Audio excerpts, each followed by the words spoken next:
William Sutton, a wealthy millionaire heir, gave up love to protect his family's legacy.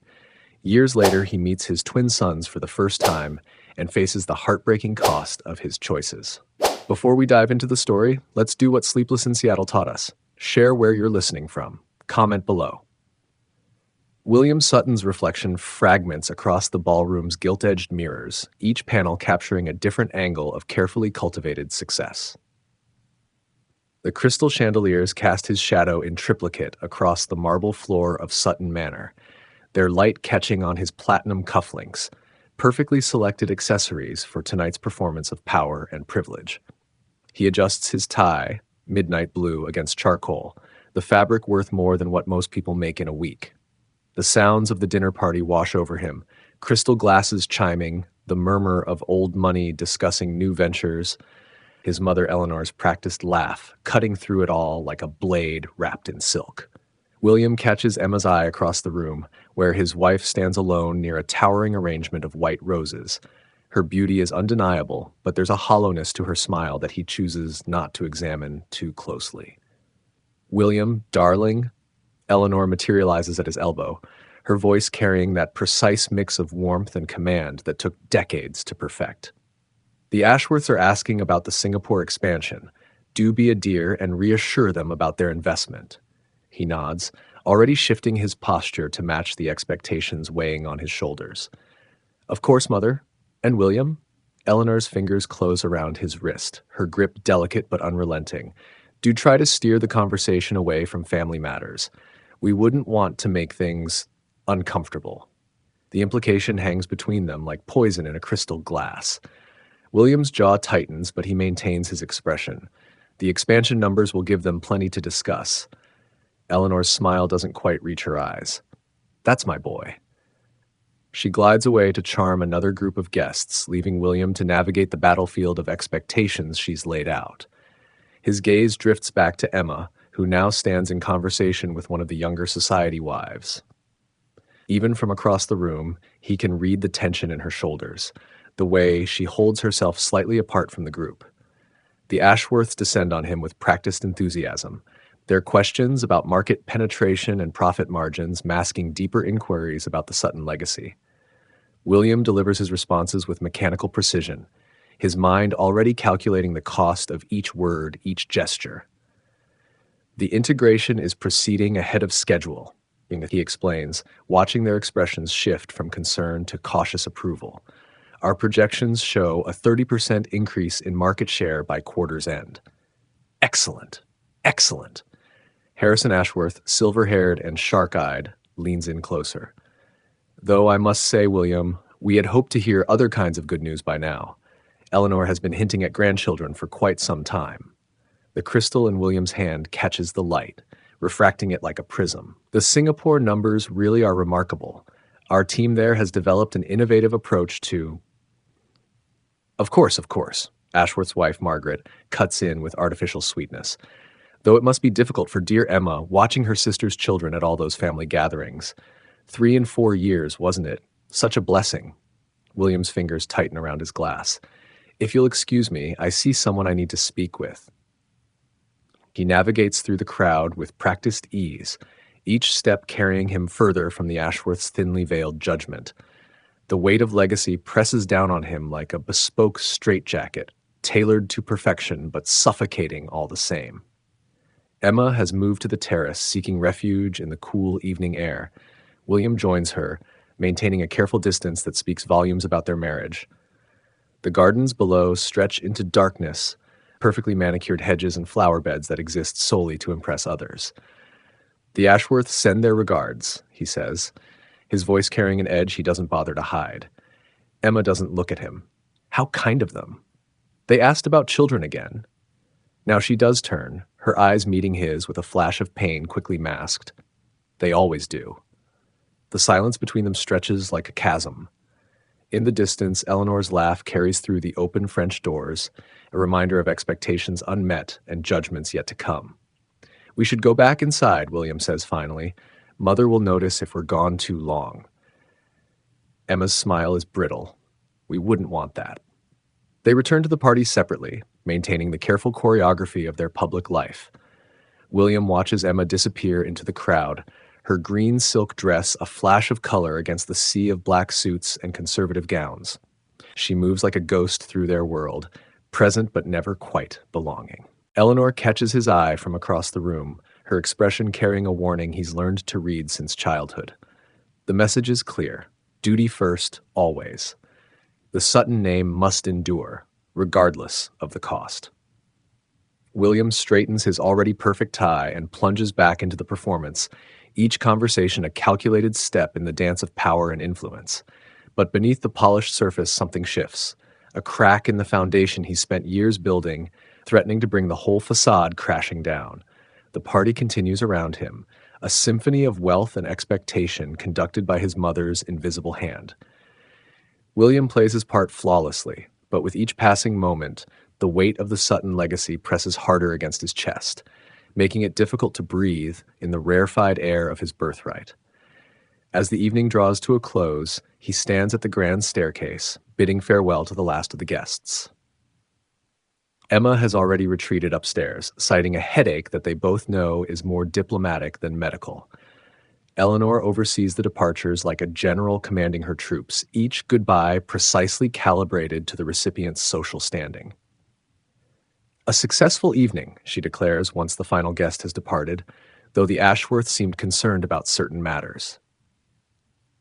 William's shoulders tense. The Singapore numbers more than justify their investment. "That's not what concerns them, dear." Eleanor's voice carries the weight of generations.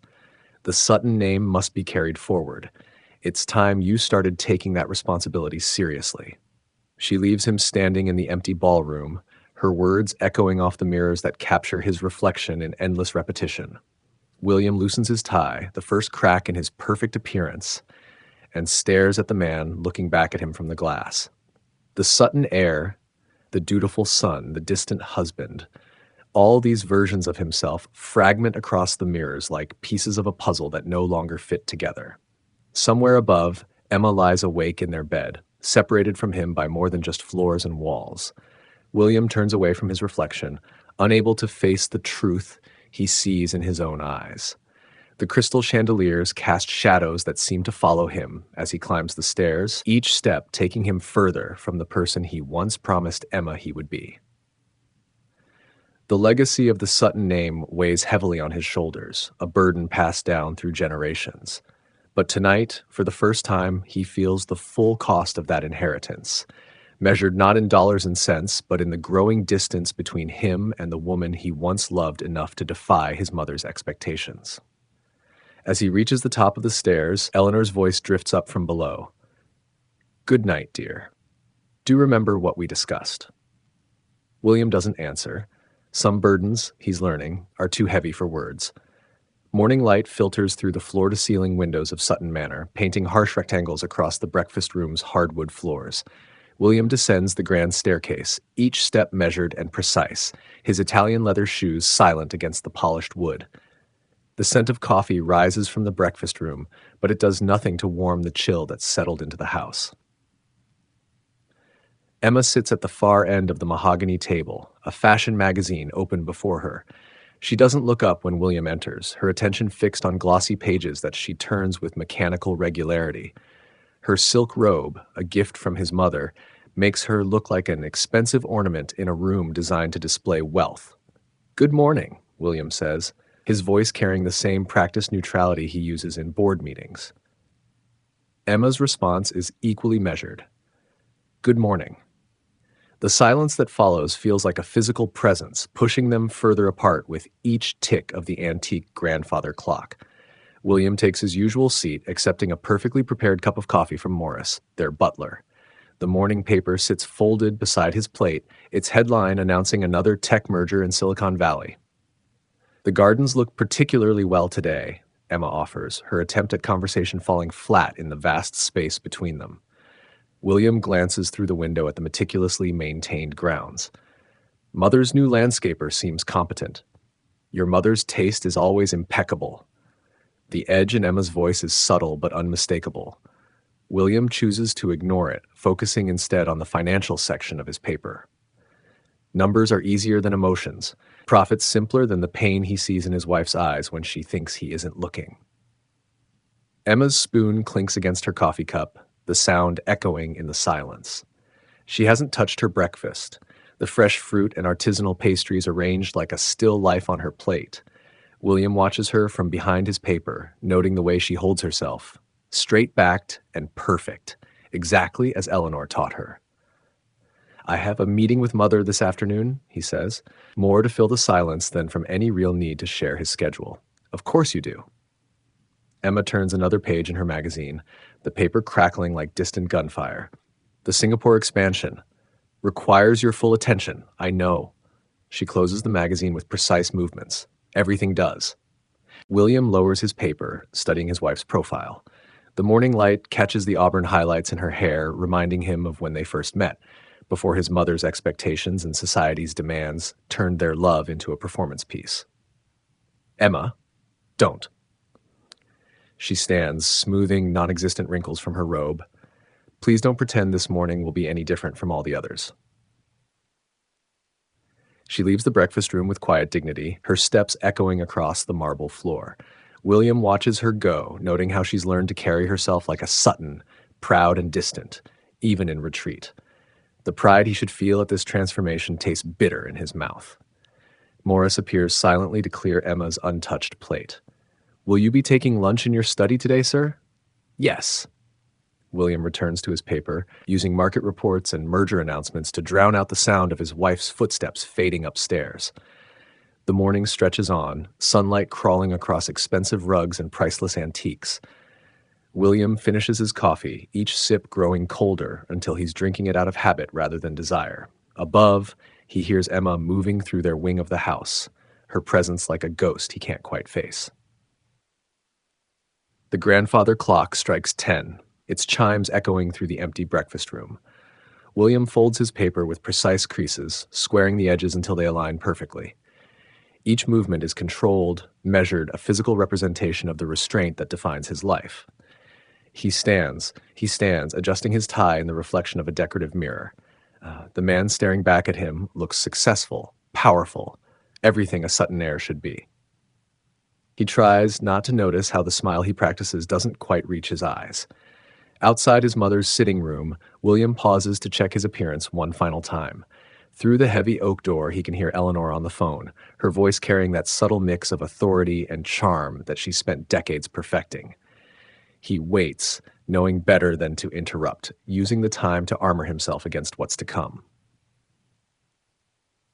The morning's weight settles around his shoulders like his tailored suit jacket, expensive, perfect, and increasingly suffocating. Eleanor's sitting room breathes old money. Afternoon light filters through silk curtains that cost more than most cars, casting soft shadows across Persian rugs and antique furnishings. William's mother sits in her favorite Queen Anne chair, her posture perfect as she sips Earl Grey from a cup that's been in the family for generations. "Shut the door, dear," Eleanor says without looking up. "We wouldn't want the staff hearing family matters." William closes the heavy oak door, the soft click of the latch like a prison cell engaging. He remains standing, knowing his mother hasn't given him permission to sit. At 65, Eleanor Sutton commands the room with the same authority she's wielded since he was a child.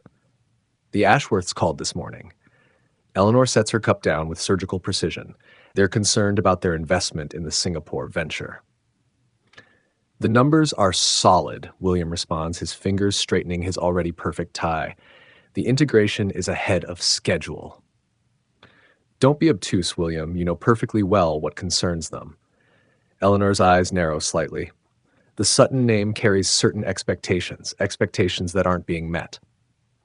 The afternoon sun catches the silver in her perfectly styled hair, creating a halo effect that feels more demonic than angelic. William fights the urge to loosen his collar. "Mother, 6 years." She cuts him off with practiced efficiency. 6 years of marriage, and what do we have to show for it? The Ashworth's youngest just had her second child. The Pierponts are expecting twins. Even the Navo rich are managing to secure their bloodlines. William's jaw tightens. "Emma and I are failing in your primary duty to this family." Eleanor rises, moving to the window that overlooks the manicured gardens. I've been patient, William. I accepted your choice of bride despite her modest background. I overlooked her lack of connections because you assured me she would give us what we needed. Her voice carries the weight of generations, each word another brick in the wall of obligation she's built around him. William stares at his mother's back, noting how her Chanel suit armors her against any emotional display. The specialist said, "I don't care what the specialist said." Eleanor turns, her expression carved from marble. The Sutton line has survived wars, depressions, and scandals. It will not end because your wife is defective. The word hits like a physical blow. William's hands curl into fists at his sides, but his voice remains steady. Don't speak about her that way. Then give me a reason not to. Eleanor moves closer, her perfume, the same she's worn since his childhood, wrapping around him like a silken noose. The board is watching, William. The shareholders are watching. Our entire world is watching, waiting to see if the great Sutton legacy dies with you. She reaches up, adjusting his tie with the same precise movements she used when he was a boy. You've always been my clever son, my perfect heir. Don't disappoint me now. William stands frozen, feeling 8 years old again under her calculating gaze. The weight of the Sutton name presses down on him, generations of expectations condensed into his mother's perfectly manicured hands. What exactly are you suggesting? His voice comes out hoarser than intended. Eleanor steps back, studying him like one of her prized orchids that's failed to bloom. I think you know exactly what I'm suggesting. The question is whether you have the strength to do what's necessary. She moves to her desk, opening an elegant leather folder. I've taken the liberty of having some papers drawn up. Nothing official yet, just options. The implications hang in the air like poison gas, invisible but lethal. William stares at the folder, its deep burgundy leather matching the accent walls his mother had specially designed. Think of Emma, Eleanor continues, her voice softening with practiced concern. Is it kind to keep her trapped in a marriage that only brings her pain? To watch her face society's judgment month after month, year after year? William's throat constricts. Through the window, he catches a glimpse of Emma in the garden, her figure small and solitary among the towering topiaries. She stands before his mother's prized roses, but doesn't touch them. She learned that lesson years ago. I'll need time to consider the options, he manages, each word feeling like gravel in his mouth. Of course, dear. Eleanor's smile doesn't reach her eyes, but do remember, time is the one luxury the Sutton name cannot afford to waste. She dismisses him with a slight nod, returning to her tea, which has surely gone cold. William exits the sitting room on legs that feel wooden, his mother's words echoing in his head like funeral bells. In the hallway, he passes generations of Suttons captured in gilt frames, stern faces judging him from their perfect poses. Each portrait seems to whisper his mother's message. Duty first, always. The afternoon sun slants through the windows, casting his shadow long and distorted across the hardwood floors. In the garden below, Emma has disappeared, leaving only perfectly maintained roses that bloom without passion or purpose. Evening shadows creep across William's study, the last rays of sunlight catching on the brass desk lamp that's been in his father's family for 3 generations. The letter sits in the center of his mahogany desk, ivory envelope stark against the dark wood. Eleanor's precise handwriting marks it simply, William. He stares at it for long minutes, watching shadows lengthen across the heavy paper.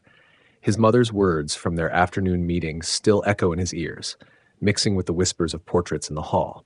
The envelope contains what he already knows, an execution order for his marriage, drafted with the same precision Eleanor uses to plan charity galas. William's fingers close around the letter opener, sterling silver, a graduation gift from his father. The blade slides through expensive paper with a whisper that sounds like surrender.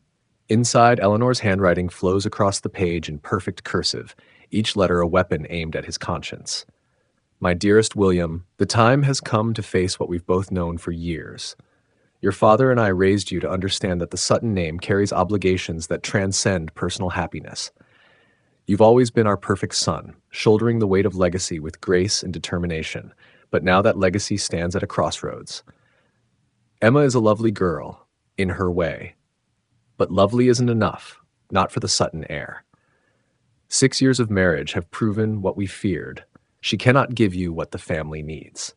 More importantly, she cannot give you what you deserve. I've arranged a meeting with Harrison Phillips. You'll remember him from Harvard Law. Brilliant man, very discreet. He's drawn up preliminary papers that would allow for a clean break. The settlement would be generous, of course. The Sutton name demands nothing less.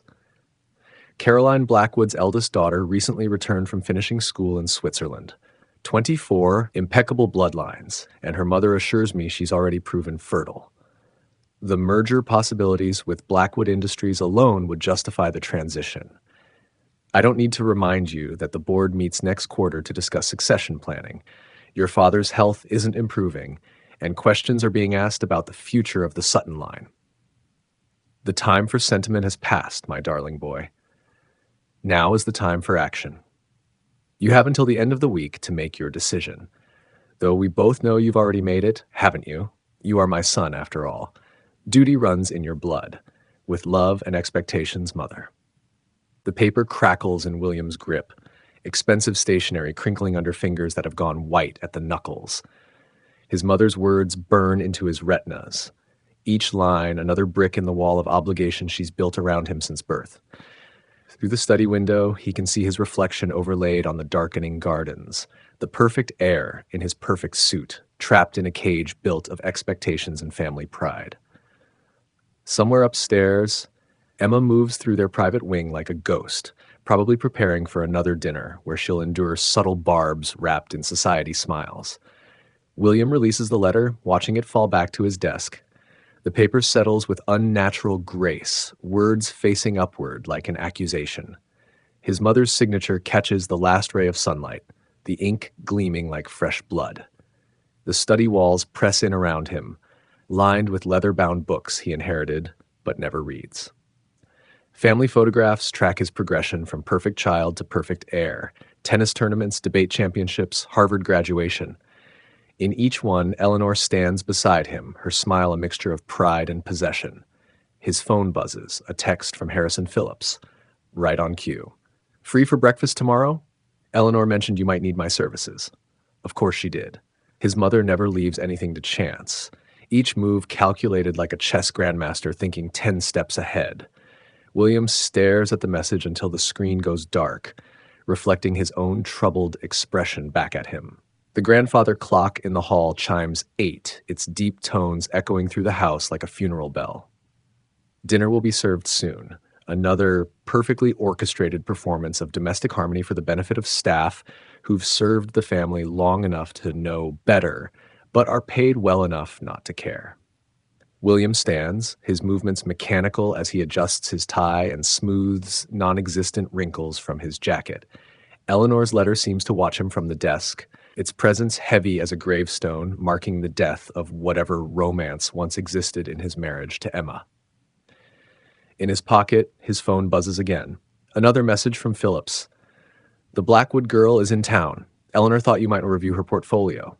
Of course she did. His mother's efficiency has always been her most terrifying quality. The master bedroom breathes old money and silent reproach. Moonlight filters through floor-to-ceiling windows, painting silver rectangles across the Persian carpet where Emma stands, a solitary figure against the backdrop of gardens below. She's still wearing the dove-gray dress from dinner, though she's removed the pearls Eleanor insisted every Sutton wife must own. William closes the bedroom door behind him, the soft click echoing like a gunshot in the silence. Emma doesn't turn, her reflection in the window a study in contained dignity. He can see the tension in her shoulders, the way she holds herself like she's bracing for impact. You've been quiet all evening, she says, her voice carrying that careful neutrality she's learned from years of society functions. William moves further into the room, stopping at the precise distance that's become normal between them, close enough to speak, far enough to avoid any accidental intimacy. I had a meeting with Mother this afternoon. You always have meetings with Eleanor. Emma's reflection offers a bitter smile. The world would probably stop spinning if you didn't. This was different. He adjusts his cuffs, a nervous habit he's never managed to break. She had papers drawn up. Now Emma does turn, her face composed but her eyes sharp with understanding. What kind of papers, William? The question hangs between them like smoke, toxic and suffocating. William forces himself to meet her gaze, to watch the moment realization dawns in eyes that once looked at him with love. The kind that would give us both a fresh start. Emma's laugh holds no humor. A fresh start? Is that what we're calling it now? The Sutton name. Don't. She cuts him off, her voice like steel wrapped in silk. Don't you dare hide behind your family name, not for this. William's jaw tightens. Mother thinks. Eleanor thinks I'm defective. Emma's words crack like a whip in the moonlit room. She's always thought that. The only difference is now she's finally convinced you of it too. This isn't about that. He tries to maintain his composure, to channel his mother's ability to stay above emotion. This is about duty, about legacy. Legacy. Emma moves closer, close enough that he can smell her perfume, the same scent she wore when they first met, before his mother insisted on something more suitable for a Sutton wife. Tell me, William, what legacy are you really protecting? The family name or your mother's power over you? The truth in her words stings like a physical blow. William retreats a step, straightening his tie in a gesture that feels increasingly meaningless. I've made my decision. Have you? Emma's voice softens dangerously. Or has Eleanor made it for you, like she's made every other decision in your life? That's not fair. Isn't it? She turns back to the window, her profile sharp against the moonlight. Do you remember what you said to me when you proposed? You promised we'd build something of our own, something separate from your mother's influence. The memory hits him like a punch to the gut. They'd been so young, so naive. He'd actually believed he could create a life outside his mother's carefully constructed world. Things change, he manages, his voice rougher than intended. No, William, people change. Emma's reflection watches him with eyes that see too much. You changed. Every year, every dinner party, every subtle criticism from Eleanor, they all chipped away at whatever backbone you once had until there was nothing left but her perfect heir. William's hands curl into fists at his sides. You knew who I was when you married me. Did I? She turns again, and this time there are tears in her eyes, though her voice remains steady.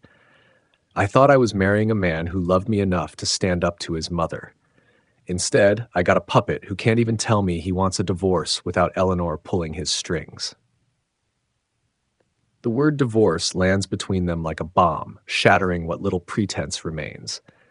William forces himself to straighten, to embody the Sutton heir his mother raised him to be. The papers will be ready by the end of the week. The settlement will be generous. Emma's laugh is brittle. Of course it will be. Eleanor would never allow anything to tarnish the precious Sutton name. She moves to her vanity, beginning to remove the few pieces of jewelry she still wears. I assume she's already picked out my replacement? Someone with the right bloodlines and breeding potential? The mention of Caroline Blackwood sits unspoken between them. William watches Emma's methodical movements in the vanity mirror, remembering other nights when this ritual felt intimate rather than painful. You deserve better than this, he says finally, the words feeling inadequate even as they leave his mouth. Yes, Emma agrees quietly. I do. She sets her wedding ring on the vanity with a soft click that somehow echoes louder than if she'd thrown it. I'll be gone by morning. My sister has a place in Chicago. You don't have to. Yes, William, I do. She meets his eyes in the mirror one last time, because if I stay even one more day in this mausoleum you call a home, watching you choose your mother over me again and again, I'll start to believe I deserve it. The truth of her words fills the room like poison gas, making it hard to breathe. William stands frozen, watching as Emma begins to pack with efficient movements that suggest she's been planning this longer than he realized. Emma, don't. She doesn't look at him. Just go tell Eleanor she's won. I'm sure she's waiting up for the good news. William retreats to the door, his perfect posture finally crumbling. He pauses with his hand on the knob, searching for words that might bridge the chasm he's created between them. But there's nothing left to say that wouldn't sound like his mother's voice coming from his mouth. The door closes behind him with a soft click that sounds like an ending. In the hallway, generations of Suttons stare down at him from their portraits, their approval cold comfort against the sound of his wife packing to leave him. His phone buzzes. Eleanor, right on schedule. I trust everything is settled, dear. William stares at the message, seeing in those few words the cage he's lived in his entire life. Somewhere in the house, a clock chimes midnight, marking the moment his marriage officially begins to end. He straightens his tie one last time, the gesture as empty as the future stretching before him. The Sutton heir, the perfect son, the man who chose legacy over love. All these versions of himself blur together until he can't remember which one is real and which is just another role his mother taught him to play. The moonlight casts his shadow long and distorted across the hallway's hardwood floors. From behind the bedroom door comes the soft sound of Emma crying, muffled but unmistakable. William forces himself to walk away, each step carrying him further from the man he once promised her he would be. In his study, Eleanor's letter still lies on his desk, a death warrant written in perfect penmanship. The Sutton name will endure, just as his mother planned. But as William sinks into his leather chair, listening to the distant sounds of his marriage ending, he wonders if survival is worth the cost of becoming exactly who his mother always wanted him to be. Morning light slices through the gap in William's office curtains, casting a harsh line across his desk. The space still smells faintly of Emma's perfume, though she's been gone for 3 weeks now. He adjusts his tie, a gesture that feels more like a nervous tic these days, and forces himself to focus on the stack of reports before him. The Singapore numbers blur together, black ink swimming across white paper. William blinks, trying to clear his vision. He hasn't been sleeping well since Emma left, though he'd never admit that to anyone, least of all his mother. William? Eleanor's voice cuts through his thoughts. She stands in the doorway, perfectly coiffed despite the early hour. The car's waiting. The board won't appreciate us being late. He nods, gathering the reports with mechanical precision. Of course, Mother. The Bentley idles in the circular drive, Morris holding the door with practiced efficiency. William slides into the leather interior, the smell of luxury doing nothing to ease the hollow feeling in his chest. Eleanor settles beside him, already scrolling through emails on her phone. Harrison Phillips called again, she says without looking up. He'd like to schedule lunch to discuss the settlement terms. William's jaw tightens. I'll have Sarah check my calendar. Don't delay too long, dear. These things are best handled quickly. Eleanor's tone carries that familiar mix of command and concern that he's never learned to resist. The Blackwoods are hosting a dinner party next weekend. Caroline will be there. The implication hangs in the air like expensive perfume, cloying and impossible to ignore. William stares out the window at the passing cityscape, each building a monument to the world he chose over Emma. I have a late meeting that evening, he lies. Reschedule it. Eleanor's voice brooks no argument. The Blackwood merger could double our market share in Asia. Caroline's presence is convenient timing.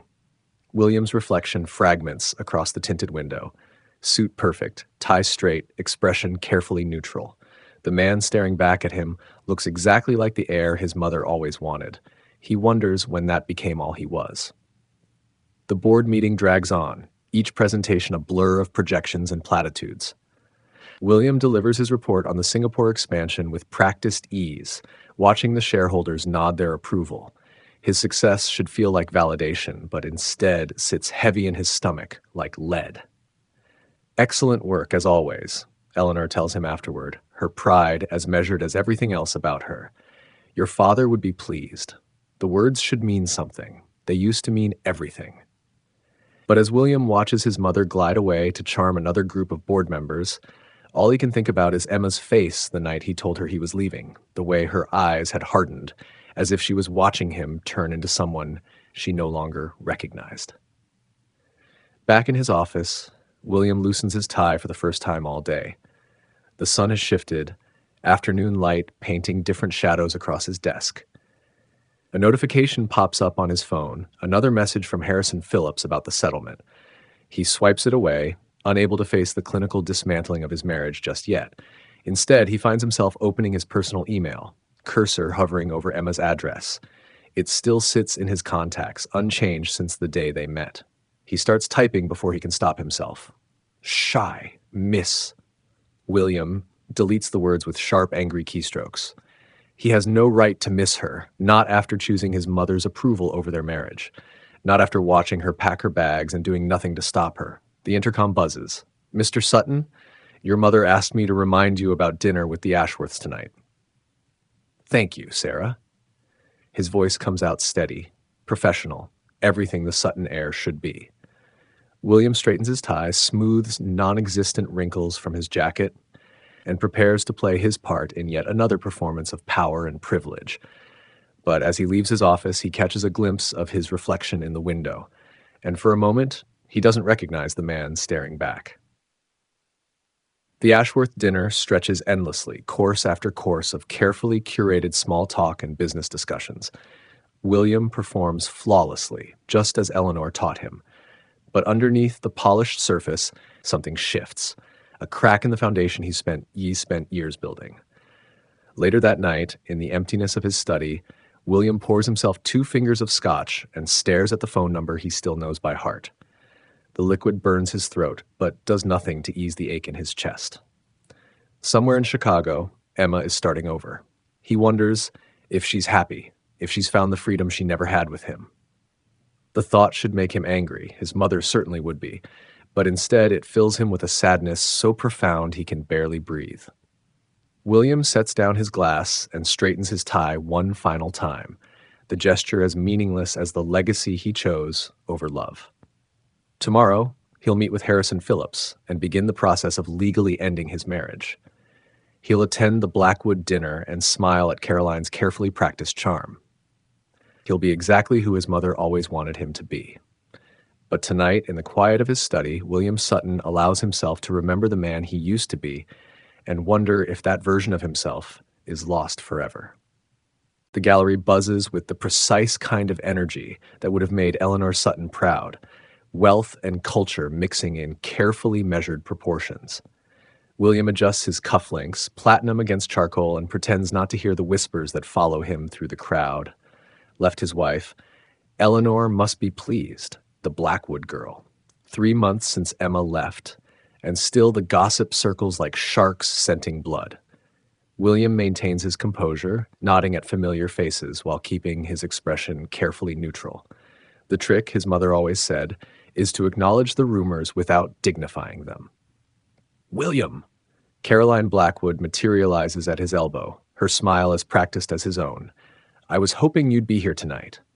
She's beautiful in the way that generations of careful breeding and finishing schools produce, all elegant lines and perfect posture. Her hand brushes his arm with calculated casualness, and William forces himself not to step away. "Caroline," he inclines his head slightly, "I trust you're enjoying the exhibition?" "Oh, yes." She launches into an analysis of the featured artist that sounds rehearsed but impressive. William lets her words wash over him, noting how she hits all the right cultural touchstones while maintaining just enough enthusiasm to seem genuine. His mother would approve. The thought sits like acid in his stomach. "We should discuss it further over dinner," Caroline suggests, her tone making it clear this isn't really a suggestion at all. "Perhaps next week?" William opens his mouth to respond, but movement across the gallery catches his eye. A woman with auburn hair stands before one of the larger paintings, her head tilted in a way that's achingly familiar. For a moment, his heart stops, but then she turns and the spell breaks. Not Emma. Of course not Emma. She's in Chicago, building a life that doesn't include him or his family's suffocating expectations. "William?" Caroline's voice carries a note of concern that's almost genuine. "Are you all right?" He straightens his tie, using the gesture to cover his momentary lapse. "My apologies. Dinner would be lovely. Have Sarah contact my office to arrange the details." Caroline's smile widens, satisfaction flickering in her eyes.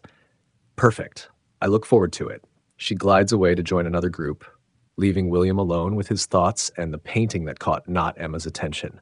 It's an abstract piece, blues and grays swirling together in a way that suggests storm clouds or perhaps rough seas. The plaque beside it reads, "Unmoored." William stares at the canvas, feeling the title echo in his chest. 3 months of performing exactly as expected, attending the right events, making the right connections, being the perfect heir his mother always wanted.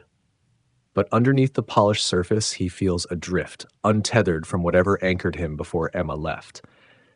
His phone buzzes. "Eleanor." always keeping track. "How is the gallery opening going, dear?" Caroline mentioned she would be there. William types out a response that will please her, something about cultural appreciation and valuable connections. The words feel hollow, but that doesn't matter. Nothing matters except maintaining the facade, protecting the legacy, being the son his mother deserves. The gallery grows more crowded as the evening progresses. William circulates as expected, discussing art and business in carefully measured doses. He accepts a glass of champagne from a passing waiter, but doesn't drink it. The bubbles remind him too much of his wedding day, Emma's laugh as they toasted their future, before his mother's expectations crushed whatever joy they might have built together. Quite a turnout. Harrison Phillips appears beside him, legal papers practically visible in his perfectly tailored suit. "I've been trying to reach you about the settlement." Not here. William's voice carries enough of Eleanor's steel to make the lawyer step back slightly. "Have Sarah schedule something next week." Phillips nods, message received. "Of course, though you should know there are rumors about your wife, ex-wife, in Chicago. Something about an art gallery." William's hand tightens on his champagne flute. "Thank you, Harrison. That will be all." The lawyer retreats, but his words linger like smoke in William's lungs. Emma working at a gallery. It makes sense. She always had an eye for art, though Eleanor dismissed it as a hobby unsuitable for a Sutton wife. The thought of her finally pursuing her passion should make him happy, but instead it twists something sharp in his chest. His phone buzzes again. Another message from his mother, this one about the Blackwood merger possibilities. William stares at the screen until the words blur together, each one a brick in the wall he's built between himself and whatever happiness he might have found with Emma. The gallery begins to empty as the evening winds down. William makes his excuses to the remaining guests, his smile never wavering despite the exhaustion that seeps into his bones. In the back of his town car, he finally loosens his tie, the first crack in his armor all night. "Home, sir?" his driver asks. William stares out at the city lights, each one a star in a constellation of wealth and privilege that suddenly feels suffocating. "Yes," he says, though he's no longer sure where that is. The car pulls away from the curb, carrying him back to Sutton Manor and all its empty rooms. His phone lights up one last time. Caroline, thanking him for a lovely evening and looking forward to dinner. William doesn't respond. Instead, he opens his browser and types "Chicago Art Galleries" into the search bar. He deletes it before hitting enter. Some things are better left unknown. The manor looms ahead, its windows glowing with welcoming light that feels more like a warning. William straightens his tie, squaring his shoulders as the car approaches. Time to be the perfect son again, the dutiful heir, the man who chose legacy over love. But in the privacy of his car, just for a moment, he allows himself to remember Emma's smile when she looked at art, real and unguarded in a way nothing in his world ever is. Then he locks the memory away, adding it to the collection of moments he can't afford to dwell on. The car stops. William steps out into the cool evening air, each breath carrying the weight of choices he can't undo. Above him, Sutton Manor watches with windows like judging eyes, waiting to see if he'll live up to its expectations. He always does. That's the problem. The Chicago address sits in William's inbox like a loaded gun. He stares at it during another endless board meeting, the numbers on the projection screen blurring as his mind wanders 400 miles west. His sources say Emma's doing well, thriving even. The art gallery where she works is small but respected, focusing on emerging artists and contemporary works. Eleanor's voice cuts through his thoughts. "William, the Q3 projections?" He snaps back to attention, delivering the report with practiced ease. The shareholders nod approvingly, but William barely notices. His mind is already racing ahead to decisions he shouldn't make, choices that could shatter the careful peace he's built in the months since Emma left. The meeting ends. Board members filter out, their congratulations on another successful quarter washing over him like static.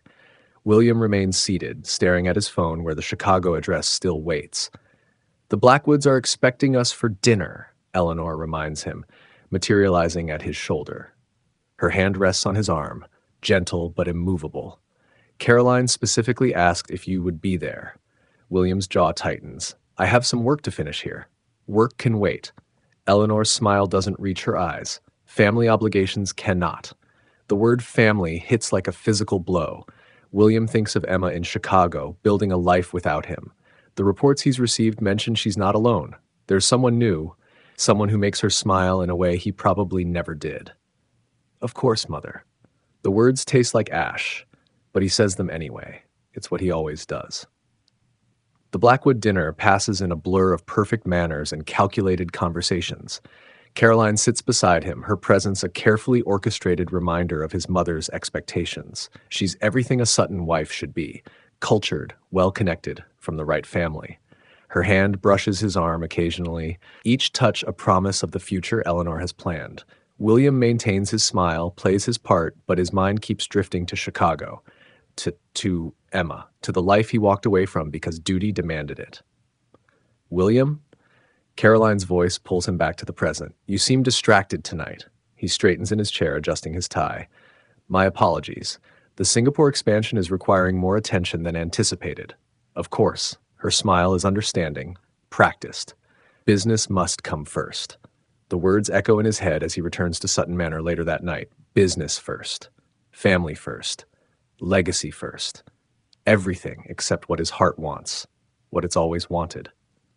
In his study, William pulls up the Chicago address again. His finger hovers over the delete button, but instead he finds himself booking a flight. It's impulsive, reckless, everything a Sutton heir shouldn't be.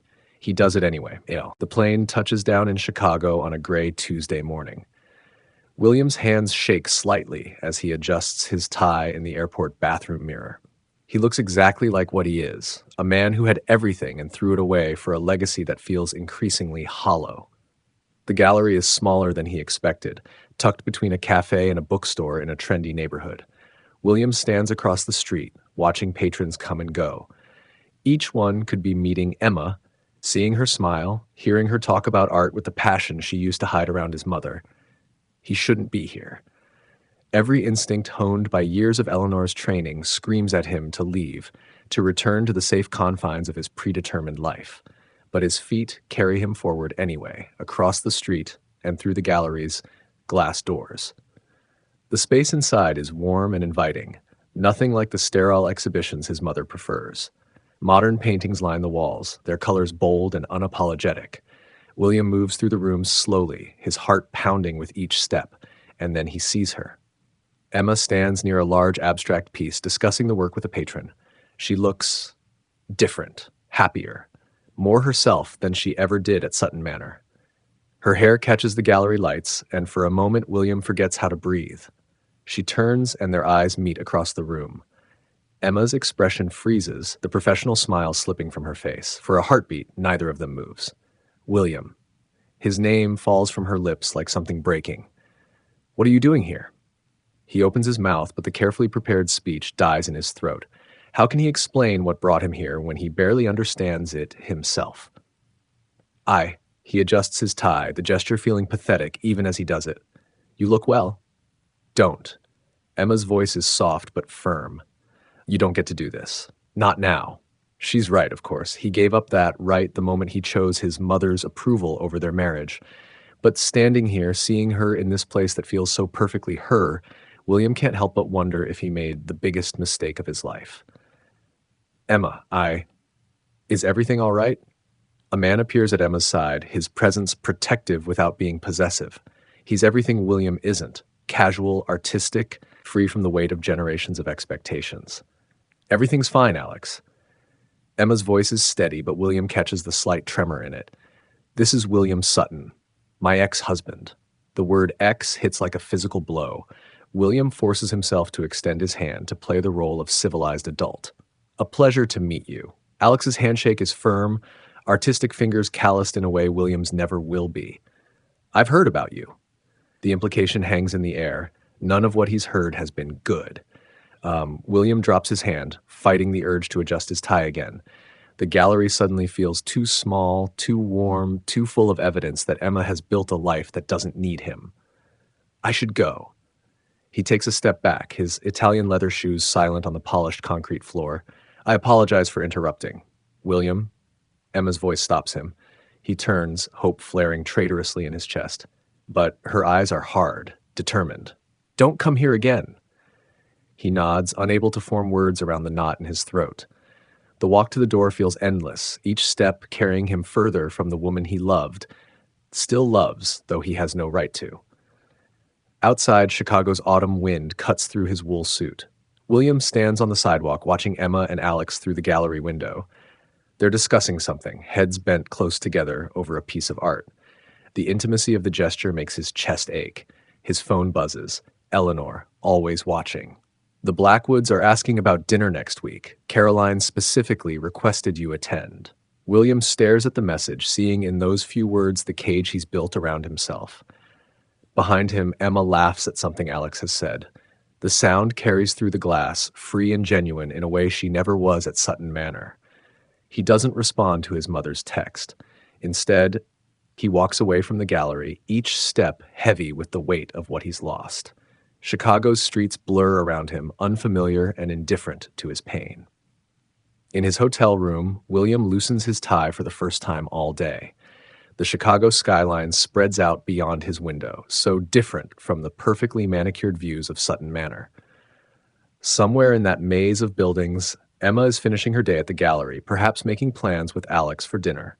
The thought twists something sharp in his chest. William pulls out his phone, thumb hovering over Eleanor's message. He should respond, should play his part, should be the perfect son she's molded him to be. Instead, he books a later flight home and orders room service he won't eat. The room's silence presses in around him, broken only by the distant sound of city traffic and his own ragged breathing. Tomorrow, he'll return to Sutton Manor. He'll attend meetings, make the right appearances, smile at Caroline's practiced charm. He'll be exactly who his mother wants him to be because he doesn't know how to be anyone else anymore. But tonight, in a hotel room 400 miles from his carefully constructed life, William Sutton allows himself to feel the full weight of what he threw away. The man in the window's reflection stares back at him, suit perfect, tie straight, eyes hollow with loss. He doesn't recognize himself at all. The sounds of the dinner party wash over William like waves of expensive perfume, each conversation carefully calibrated for maximum social impact. He stands near the Sutton Manor ballroom's window, watching snow fall on the immaculate gardens below. December has arrived with its usual parade of holiday obligations and family expectations. William. Eleanor appears at his elbow, her voice carrying that precise mix of command and concern. The Ashworths were just asking about the merger possibilities with Blackwood Industries. Do be a dear and reassure them. He nods, already shifting his posture to match what's required. Of course, Mother. And William? Her fingers close around his wrist, diamond tennis bracelet catching the chandelier light. Caroline looks lovely tonight, doesn't she? That shade of blue suits her. The implication hangs between them like frost. William's jaw tightens, but he maintains his expression. The merger numbers will give them plenty to discuss. Eleanor's smile doesn't quite reach her eyes. That's my boy. She glides away to charm another group of guests, leaving William to navigate the battlefield of expectations she's laid out. His gaze drifts to Caroline, who stands in conversation with the younger society wives. She's wearing exact shade of blue Emma wore at their wedding. The memory hits him like a physical blow. William takes a sip of scotch, using the burn to ground himself in the present. 6 months since Emma left, and still he sees her everywhere, in the empty spaces of their wing, in the art his mother's replaced, in the silence that fills Sutton Manor's endless rooms. William, Caroline's voice pulls him back to the present. She's moved closer, her perfume expensive and wrong. You seemed lost in thought. He straightens his tie, the gesture automatic now. Just considering the merger implications. Always business. Her laugh is practiced, perfect. Though I suppose that's what makes you such a suitable match. The word match feels like handcuffs closing around his wrists. William takes another sip of scotch, letting the alcohol dull the edges of his discomfort. The Asian markets are particularly volatile right now. The timing of the merger could be perfect. Caroline steps closer, her hand brushing his arm. Like us. William's phone buzzes in his pocket, a blessed interruption. He pulls it out, expecting Eleanor's usual monitoring, but instead sees a message from Harrison Phillips. Thought you should know. Emma's pregnant. Twins, according to my sources. Due in spring. The words blur on the screen. William's hand tightens around his glass, the crystal cutting into his palm. The noise of the party fades to a distant roar as blood rushes in his ears. Pregnant. Twins. With Alex, presumably.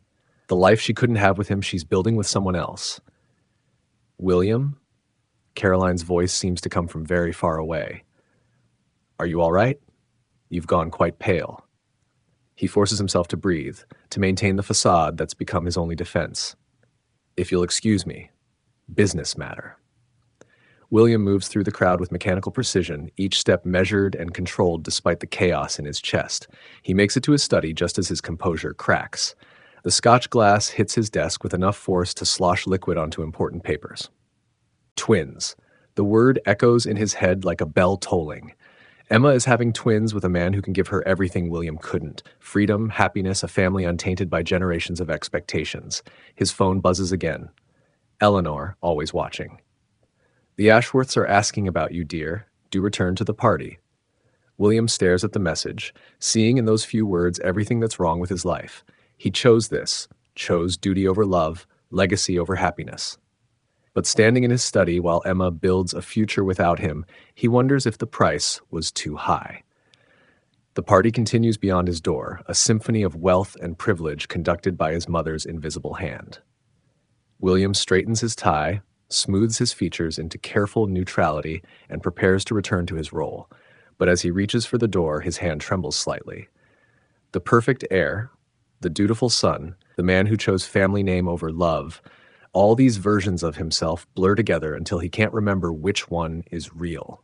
The scotch sits untouched on his desk, amber liquid catching the lamplight like tears he won't allow himself to shed. Somewhere in Chicago, Emma is building a family. The very thing his mother always wanted, but with someone who loves her more than legacy. William's reflection watches him from the study window. Tie straight, expression controlled, eyes haunted with loss. The snow falls harder outside, covering Sutton Manor's gardens in a blanket of white that makes everything look pure and untouchable, just like his mother always wanted. December bleeds into January, each day a careful performance of the life William's supposed to want. He throws himself into work, drowning his thoughts in merger details and market projections. The Singapore expansion exceeds every target, earning approving nods from the board and one of Eleanor's rare genuine smiles. None of it matters. Every night, he lies awake in his wing of Sutton Manor, mind racing with images he can't shake. Emma's smile at the gallery, her easy intimacy with Alex, the thought of her carrying twins, a family that should have been his if he'd been strong enough to choose love over legacy.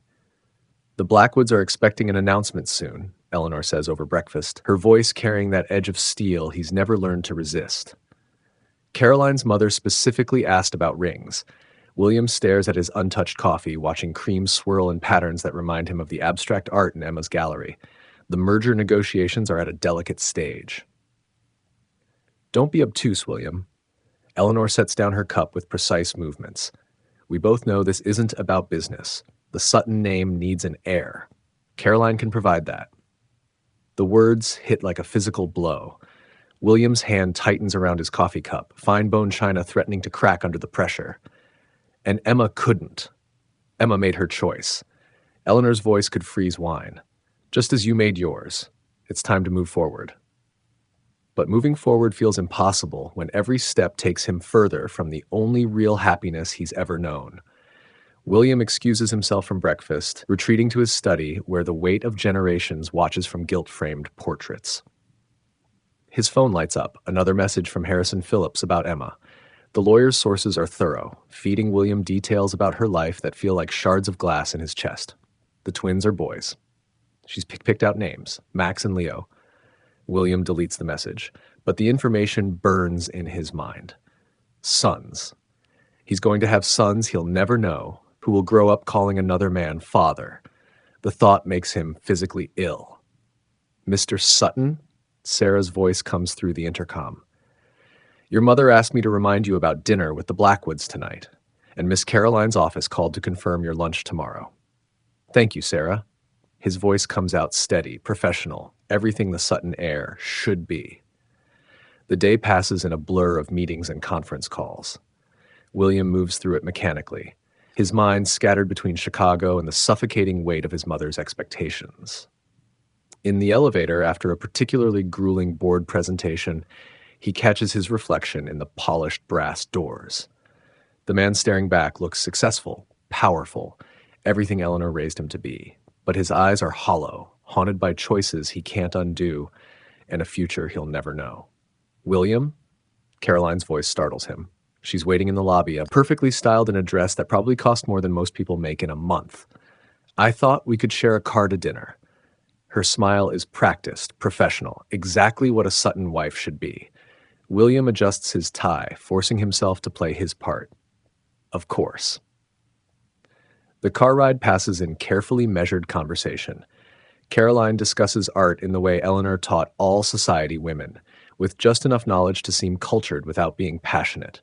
It's nothing like the way Emma used to talk about paintings, her whole face lighting up with genuine enthusiasm. "Mother mentioned you've been distracted lately," Caroline says as they near the restaurant. Her hand finds his knee, the touch calculated for maximum effect. "I hope it's not doubt about us." William stares out the window at the passing city lights, each one a star in a constellation of expectations he can't escape. The merger requires significant attention. Of course, Caroline's smile doesn't waver, though perhaps after the announcement you can delegate more. Start focusing on other priorities. The implication sits between them like poison in a crystal glass. William's jaw tightens, but he maintains his expression. 7 months since Emma left, and already his mother has orchestrated his entire future. Again. The restaurant is exactly what he expects. Exclusive, expensive, filled with people who measure worth in heredity and stock portfolios. The Blackwoods hold court at the best table, their presence a reminder of everything riding on this dinner. "William, darling." Caroline's mother air kisses his cheeks, her diamonds catching the light. "We were just discussing spring weddings. The gardens at Sutton Manor would be perfect in May." His chest constricts. May, when Emma's twins are due. The timing feels like his mother's particular brand of cruelty, though he knows she couldn't have planned that detail. "Nothing's been decided," he manages, though the words taste like ash. "Oh, don't be coy." Margaret Blackwood's laugh tinkles like expensive crystal. "Eleanor's already spoken with our wedding planner. The deposits are practically guaranteed." Of course they are. His mother never leaves anything to chance, especially not her son's carefully orchestrated future. William accepts a glass of wine he doesn't want, watching the red liquid catch the light like blood. The dinner stretches endlessly, each course another step in the dance of power and influence. Caroline plays her part perfectly, every gesture and comment precisely calibrated to showcase her suitability as the next Mrs. Sutton. William's phone buzzes in his pocket, another update from Phillips. He doesn't read it, he doesn't need to. The knowledge that Emma is out there building a family with someone else is already etched into his bones. A toast, Caroline's father raises his glass, to new beginnings and stronger futures. The words echo in William's head as crystal chimes around the table. New beginnings, stronger futures. Everything his mother wants for him, wrapped in wealth and privilege and suffocating expectations. But as he brings his glass to his lips, all he can think about is Emma in Chicago, her hand resting on her growing belly, surrounded by the kind of genuine happiness he gave up for the sake of the Sutton name. The wine tastes like regret. William's reflection fractures across the windows of downtown Chicago's glass towers.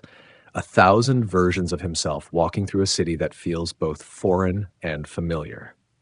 The late autumn wind cuts through his wool coat, still perfectly tailored, still carrying the weight of the Sutton name, but he barely notices the cold.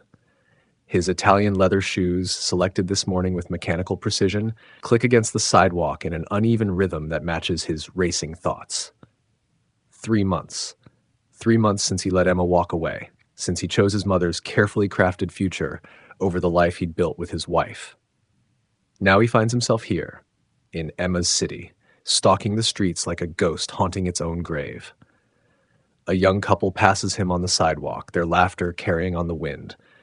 The woman's auburn hair catches the fading sunlight, and for a moment, William's chest constricts. But it isn't Emma. Of course it isn't. Emma is somewhere in this concrete maze, building a life he's no longer part of. His phone buzzes. Olivia, his mother's perfectly selected replacement, checking in from New York. William lets it ring.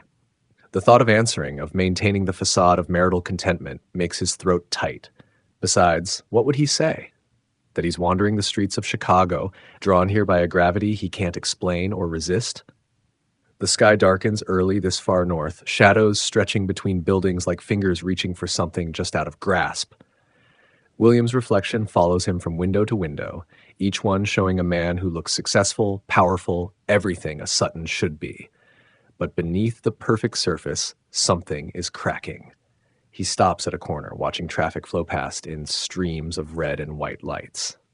The address burns in his pocket, written on hotel stationery in his precise handwriting. 1542 North Lake Shore Drive, apartment 1103. Emma's new home.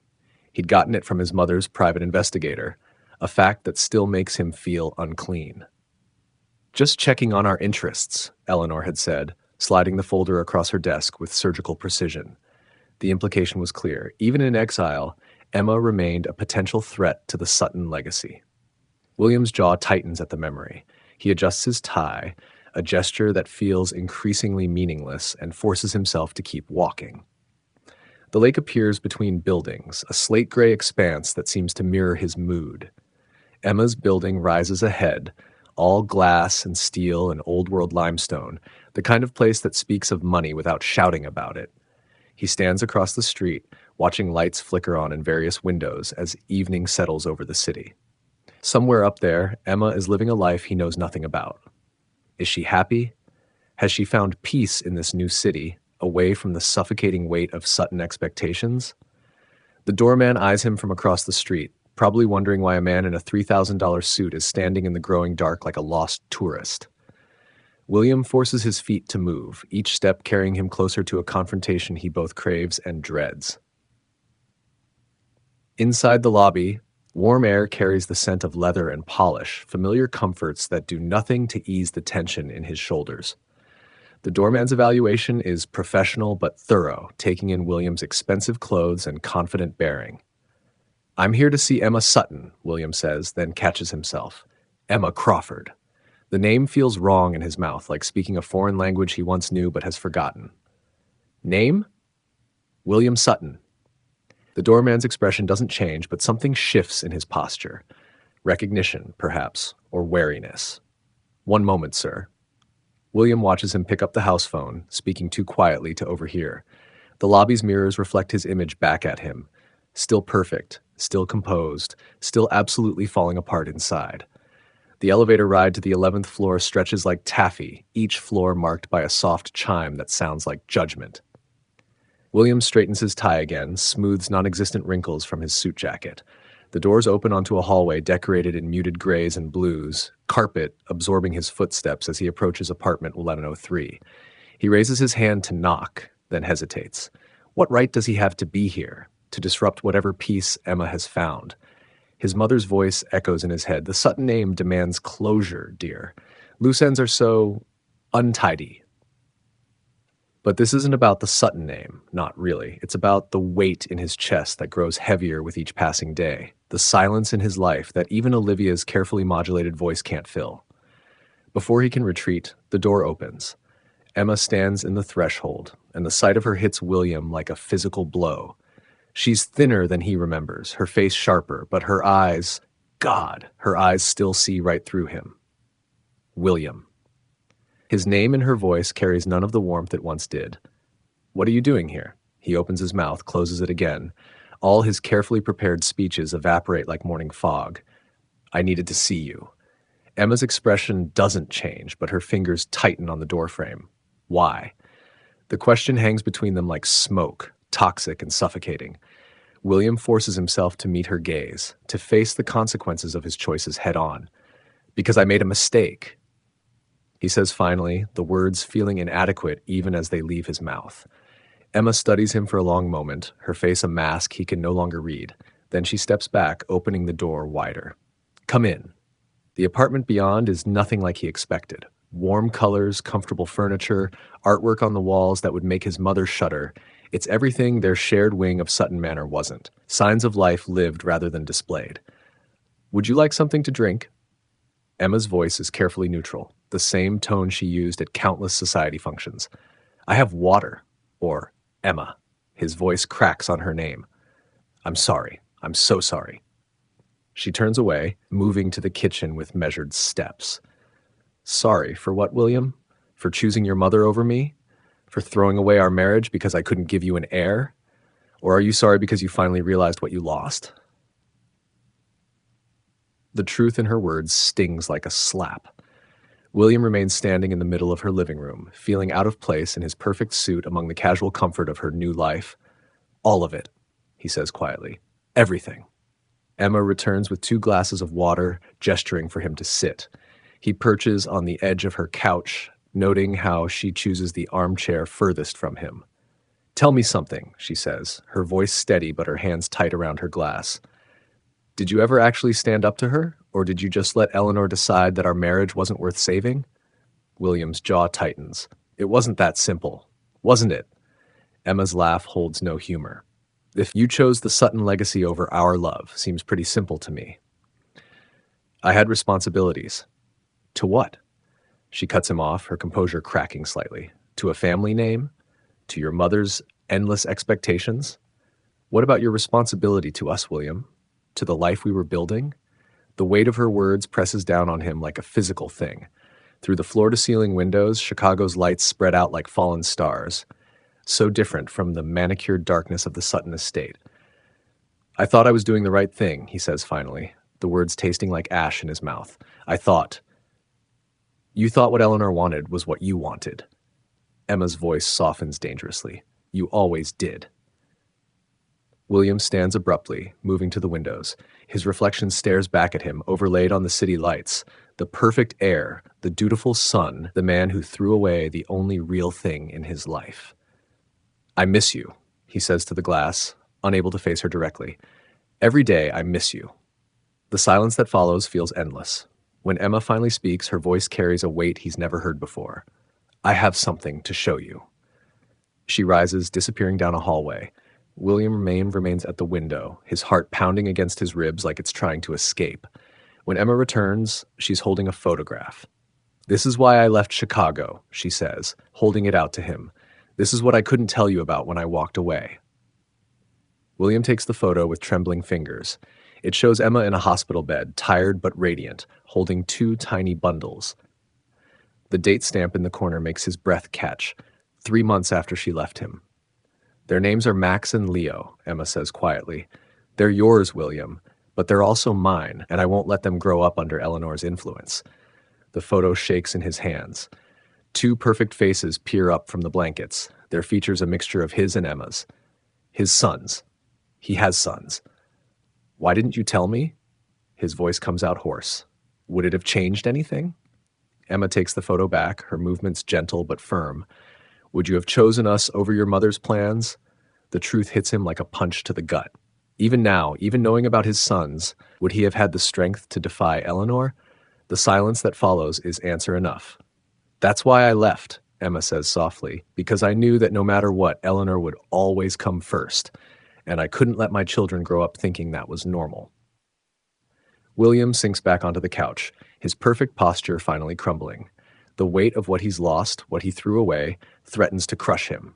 Are they happy? He manages. Very. Emma's voice carries a warmth he remembers from their early days together. They're beautiful and strong and completely untouched by the Sutton legacy. The implication hangs between them like a guillotine blade. William stares at his hands, at the platinum wedding ring that now binds him to Olivia instead of Emma. I want to know them, he says finally. Please, Emma, let me be part of their lives. No. The word is soft but absolute. I won't let you drift in and out of their lives based on Eleanor's whims. They deserve better than that. They're my sons. They're my sons. Emma cuts him off, her voice like steel wrapped in silk. You gave up any right to them when you chose your mother over our marriage. The truth of her words fills the room like poison gas, making it hard to breathe. William stands, his movements mechanical, the perfect Sutton air reasserting itself like armor. I should go. he says, though every fiber of his being screams to stay, to fight for what he's lost. Emma walks him to the door, her composure perfect once again. But as he steps into the hallway, she speaks one last time. "William?" He turns, hope flaring despite everything. "Don't come back," she says softly. "We're better without you." The door closes with a quiet click that somehow echoes louder than if she'd slammed it. William stands in the hallway, his reflection fractured across the elevator doors. The man who had everything and lost it all because he couldn't stand up to his mother. His phone buzzes. Eleanor. Right on schedule. "I trust everything is settled, dear." William stares at the message, seeing in those few words the cage he's lived in his entire life. Somewhere in the building, his sons are probably getting ready for bed, growing up without ever knowing their father. He straightens his tie one last time, the gesture as empty as the future stretching before him. The Sutton heir, the perfect son, the man who chose legacy over love, all these versions of himself blur together until he can't remember which one is real and which is just another role his mother taught him to play. The elevator carries him down to the lobby, each floor marked by a soft chime that sounds like morning bells. Outside, Chicago's wind cuts through him like judgment, but he barely feels it. The weight of his choices presses down on him, heavier than his wool coat, heavier than the Sutton name itself. William walks away from Emma's building, each step carrying him further from the life he could have had. His reflection follows him from window to window, 1,000 versions of himself walking into a future that feels emptier with every passing moment. In his pocket, his phone buzzes again. Another message from Eleanor. "The Blackwoods are hosting dinner tomorrow. Olivia's already confirmed our attendance." William doesn't respond. Instead, he keeps walking, letting the city swallow him whole. The perfect heir, the dutiful son, the man who lost everything that mattered, all these pieces of himself scatter like leaves in the Chicago wind, leaving behind nothing but the hollow shell of who he once was. The night closes around him like a fist, and somewhere above, in a warm apartment filled with love, his sons sleep peacefully, untouched by the legacy that cost their father everything that ever mattered.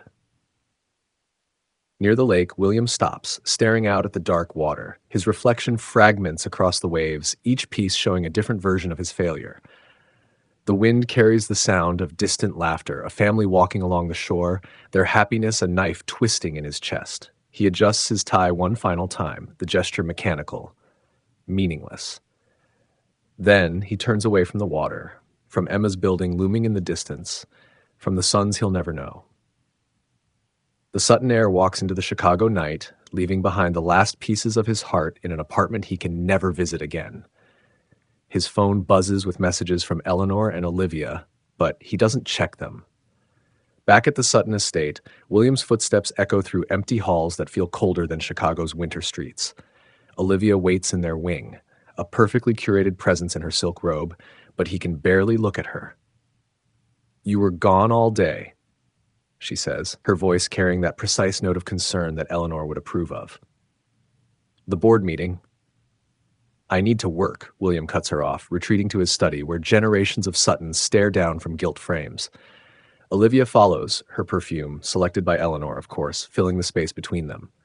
"William, we need to talk about, not now." His voice comes out harder than intended, making her step back.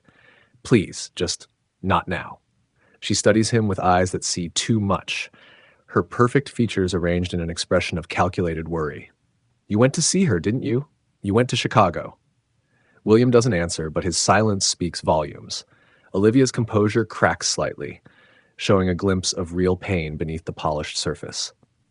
"I'm your wife," she says quietly. "I'm the one who's here, who's trying to give you what you need, what the family needs. But she isn't Emma." The truth of it sits between them like a wall, growing higher with each passing moment. William turns to the window, unable to face her or the hurt in her eyes. "I have calls to make," he says to his reflection. "We'll talk tomorrow." They both know it's a lie. Tomorrow will bring more excuses, more distance, more moments where he looks at his wife and sees only what he's lost. Olivia leaves with quiet dignity, her footsteps fading like hope. Alone in his study, William loosens his tie for the first time in hours. The motion catches in the window's reflection, a crack in the perfect facade he's maintained since childhood. His phone buzzes again. Eleanor, demanding his presence at tomorrow's board meeting. The weight of legacy presses down on him, but for the first time it feels hollow. Somewhere in Chicago, his sons are sleeping in their beds, growing up without knowing their father. The thought cuts deeper than any business loss or society scandal ever could. Some losses, he's learning, are beyond even the Sutton legacy's power to repair. William's office gleams with old money and fresh guilt. Morning light catches on the mahogany desk, a family heirloom that's witnessed generations of Sutton men making decisions that shaped lives. His laptop screen reflects the carefully composed email he's spent the last hour crafting, each word weighted with hope and desperation. Emma, I know I have no right to ask this, but I'd like to spend time with Max and Leo. Not as their father, I understand I haven't earned that title, but as someone who wants to know them, someone who wants to make amends, however small. I'll respect whatever boundaries you set, whatever conditions you require. Please consider it. William. His cursor hovers over the send button, trembling like his resolve. The magnitude of what he's asking, what he's admitting, settles around his shoulders like his tailored suit jacket, both armor and prison. Through the floor-to-ceiling windows, the Sutton estate stretches out in manicured perfection, every hedge and flower bed a testament to control he no longer feels. The send button clicks with the finality of a judge's gavel. William leans back in his leather chair, letting the familiar scent of polish and power ground him as he waits. Emma has always been quick to respond, even in anger. Especially in anger. Her reply arrives within minutes. The notification sharp as a whip crack in the quiet office. No. You made your choice 6 years ago. The boys have a peaceful life. Don't disrupt that for your own conscience. The words hit like physical blows, each period a bullet point in his catalog of failures. William's jaw tightens, but his fingers are already moving across the keyboard, mapping out a different approach. If Emma won't grant him access, he'll have to create his own opportunity. He pulls up the private investigator's report, delivered last week in a manila envelope that still sits in his desk drawer, a paper bomb waiting to detonate what remains of his marriage to Olivia. The boy's school schedule stares back at him. St. Matthew's Academy, dismissal at 3:15 p.m., soccer practice on Tuesdays and Thursdays, piano lessons on Wednesdays. William checks his watch, a Patek Philippe that cost more than most cars, and makes a decision. He'll miss the board meeting. Let his mother handle it. For once, the Sutton legacy can wait. His driver, Matthews, doesn't question the change in routine when William slides into the back seat of the Mercedes. St. Matthew's Academy, he says, his voice steady despite the tremor in his hands. And take the long way. I need to think. The city slides past in a blur of steel and glass, each building a monument to the kind of power William has spent his life accumulating. None of it seems to matter now. Not when weighed against the possibility of seeing his sons, even if they don't know who he is, even if they never do. The school comes into view. Red brick and ivy, classic architecture that speaks of tradition and privilege. William adjusts his tie, a nervous habit he's never managed to break. Wait here, he tells Matthews, though they both know this could take minutes or hours. The autumn air carries a hint of winter as William positions himself near the gates, trying to look like any other parent waiting for pickup. His heart pounds against his ribs like it's trying to escape, each beat a reminder of what he's risking. If Emma finds out, if his mother discovers where he's gone, the dismissal bell rings, its tone carrying across the courtyard like a warning. Students begin to pour out, their navy uniforms creating a sea of blue and white. William scans the crowd, though he doesn't need to. He'd know them anywhere. They have his eyes, his father's jaw. Everything the Sutton name was meant to preserve, carried in two boys who don't know their heirs to anything. Max exits first, his brother trailing behind.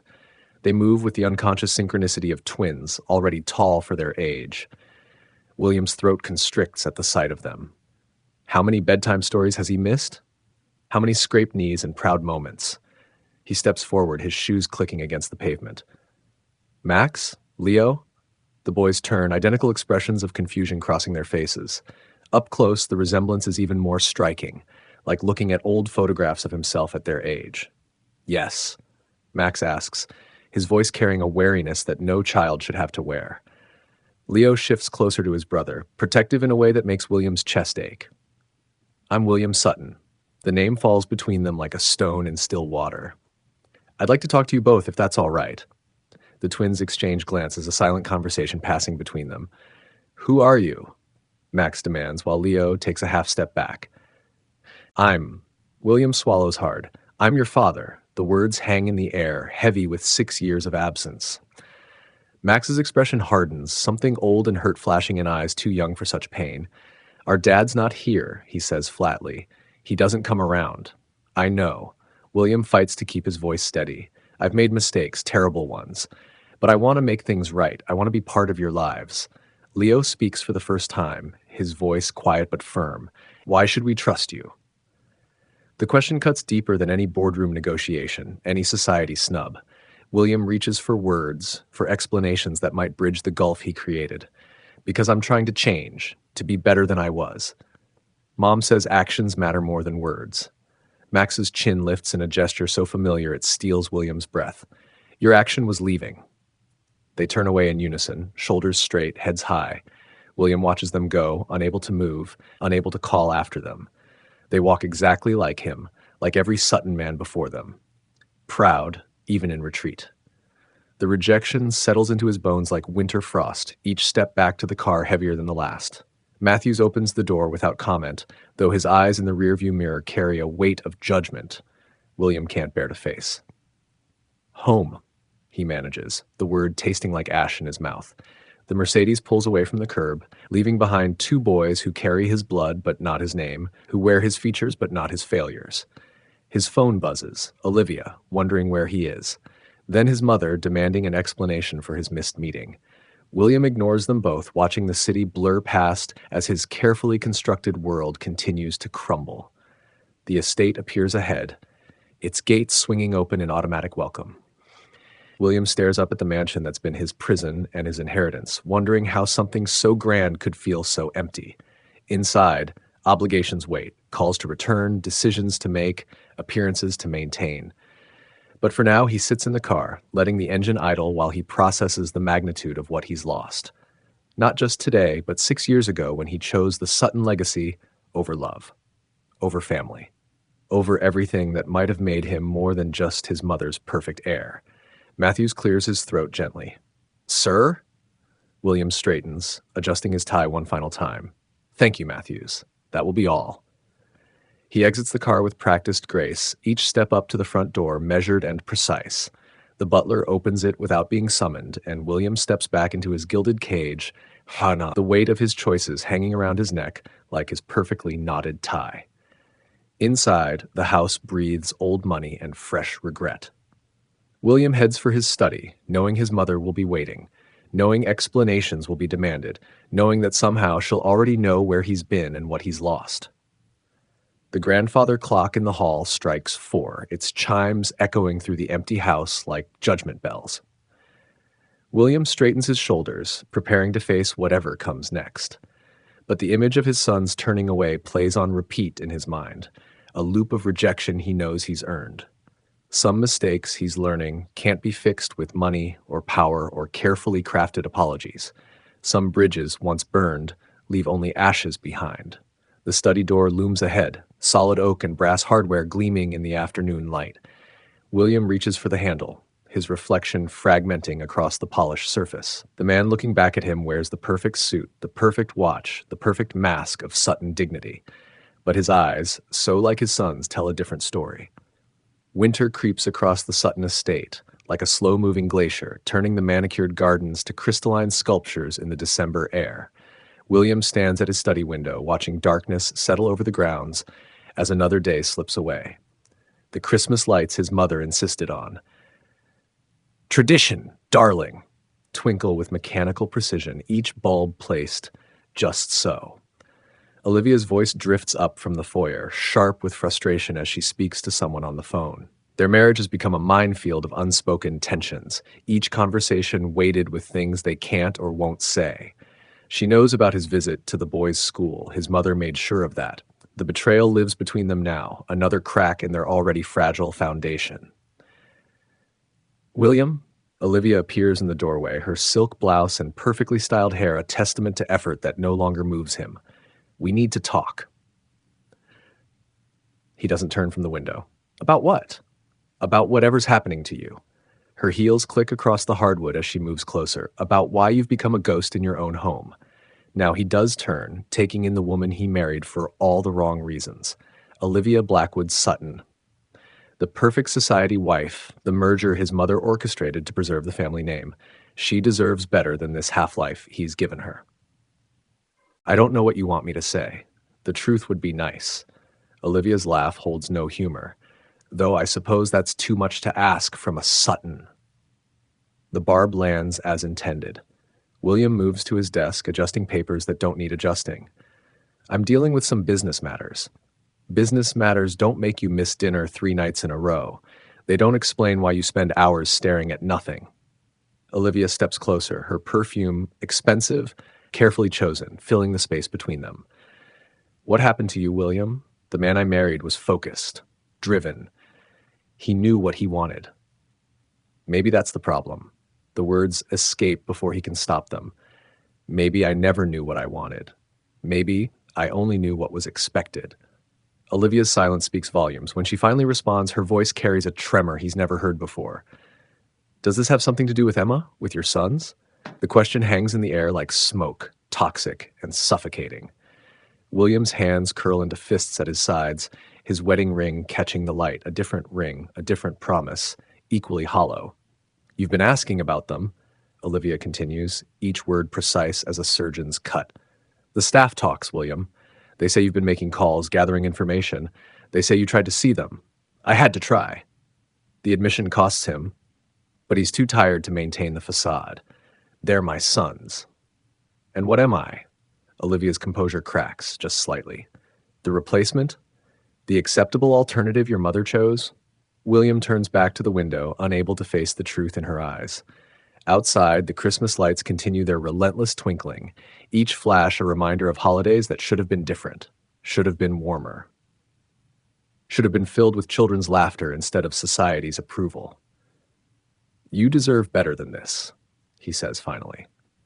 Better than what? Better than a husband who can't let go of his past, better than watching you destroy yourself over choices you can't unmake. Olivia moves to stand beside him, her reflection in the window a study in controlled pain. What happened at that school, William? What did they say to break you so completely? The memory of Max's words, your action was leaving, cuts fresh wounds across his conscience. They didn't know me, didn't want to know me, his voice catches. They were right. And now? Now? William laughs, the sound hollow as the halls of his ancestral home. Now I understand exactly what I lost, what I threw away for the sake of the Sutton name. Olivia watches him for a long moment, something shifting in her expression. You never loved me, did you?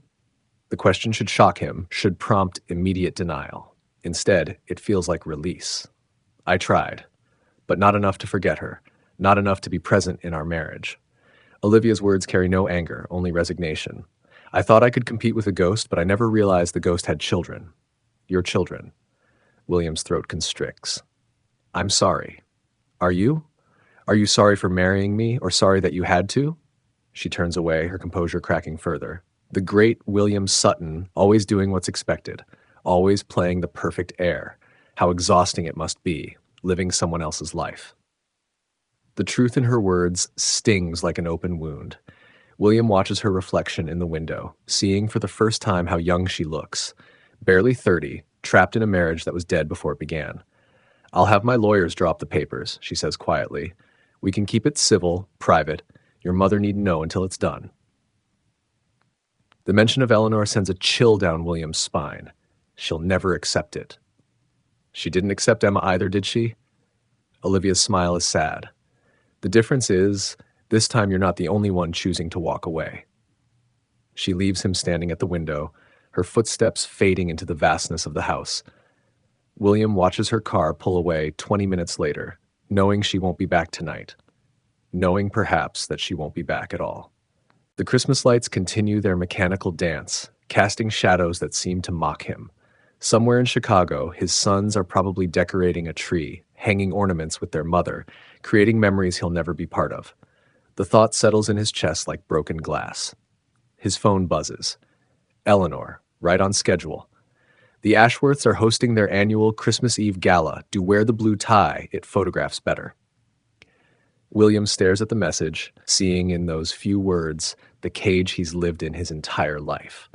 The perfect son, the perfect heir, the man who chose legacy over love, all these versions of himself blur together until he can't remember which one is real and which is just another role his mother taught him to play.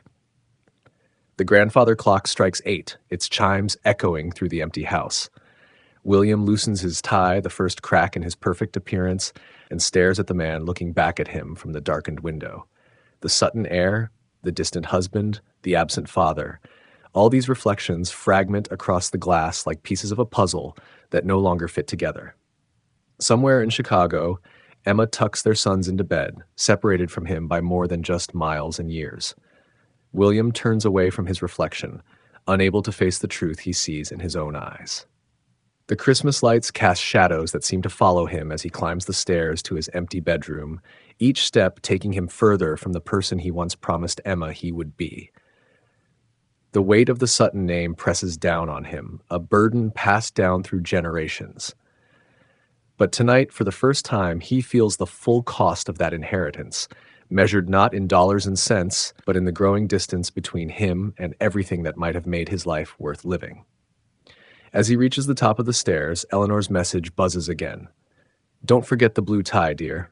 Image is everything. William doesn't answer. Some burdens, he's learning, are too heavy for words. Some mistakes leave scars that no amount of perfect appearances can hide. The house settles around him, quiet as a tomb. In the distance, church bells ring out Christmas carols, their joyful tones a stark contrast to the emptiness inside these walls. William moves through his evening routine with mechanical precision, each action an echo of the life he's built, perfect on the surface, hollow at its core. Tomorrow will bring more expectations, more performances, more carefully crafted lies. But tonight, in the silence of his failure, William Sutton finally admits the truth. He is his mother's perfect son. And that perfection has cost him everything that ever mattered. The Christmas lights continue their relentless twinkling, each flash a reminder of the joy he sacrificed for the sake of appearance. William moves to his private bar, reaching for the crystal decanter that holds his father's favorite scotch. The amber liquid catches the light as he pours, creating shadows that dance across the mahogany surface of his desk. Messages stack up on his phone. Eleanor's reminders about the Christmas Eve gala, Olivia's lawyers requesting a meeting, board members seeking year-end confirmations. William ignores them all, letting the scotch burn away the taste of failure in his mouth. A photo falls from the stack of papers he's been avoiding. Max and Leo at their school musical, captured by his private investigator.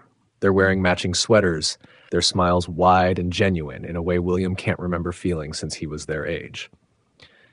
Since before the weight of the Sutton name settled onto his shoulders, his fingers trace their faces through the glossy paper. They have his eyes, his father's jaw, but their expressions are all Emma, open, honest, untainted by society's expectations. He wonders if they sing in the car like Emma used to, if they inherited her inability to walk past a stray animal without stopping to help. The scotch isn't helping anymore. William moves to the window, watching his reflection fragment across the glass. Behind him, the study walls loom with generations of Suttons, stern faces and gilt frames, each one a link in the chain he chose over his own happiness. "Sir?" Morris appears in the doorway, his presence as unobtrusive as always. "Mrs. Eleanor Sutton is on her way. She says it's urgent." Of course she is. His mother has always had an uncanny sense for moments of weakness, swooping in when his defenses are lowest. William straightens his tie, muscle memory taking over as he reassembles his perfect facade. "Have her wait in the main sitting room," he says, his voice steadier than he feels. "I'll be down shortly." Morris hesitates, something like concern crossing his carefully neutral features. "Very good, sir. And shall I have the kitchen prepare anything?" "No." William turns back to the window, dismissing his butler with the practiced indifference of his class. "That will be all." The house creaks around him. old wood and older money settling into winter's grip. Somewhere in Chicago, his sons are probably helping Emma decorate for Christmas, their laughter filling whatever home she's built without him. He wonders if they still believe in Santa, if Emma still insists on baking cookies from scratch, even though store-bought would be easier. His mother's voice carries up from below, sharp with authority as she directs the staff. William closes his eyes, letting the familiar sound wash over him. How many Christmas Eves has he spent like this? How many more will he sacrifice to the Sutton legacy? The scotch burns in his empty stomach as he descends the stairs, each step measured and precise. Eleanor stands in the sitting room, her Chanel suit and perfectly coiffed hair armor against any hint of genuine emotion. William. She turns at his entrance, her eyes narrowing at his loosened tie. Really, darling, I thought I taught you better than this. What do you want, Mother? Such hostility. Eleanor moves to adjust his tie, her fingers cold against his throat. I'm concerned about you. The board is concerned. Your behavior lately has been erratic. William steps away from her touch, creating distance between them. I wasn't aware my personal life was a board matter. Everything is a board matter when you're a Sutton. Eleanor's smile doesn't reach her eyes. Olivia called me. She's threatening divorce. Not threatening. William pours another scotch, ignoring his mother's disapproving glance. Promising. Don't be ridiculous. Eleanor settles onto the antique sofa, her posture perfect even in repose. We'll handle this like we handled the situation with Emma. Quietly, efficiently. No. The word echoes in the vast room, harder than he intended. We won't. William, I saw them. He cuts her off, watching her expression freeze. Max and Leo. My sons. Eleanor's silence fills the room like smoke, choking off any pretense of warmth. When she speaks, her voice carries an edge he hasn't heard since the night she demanded he leave Emma. And how did that work out for you? She rises, moving to stand before him.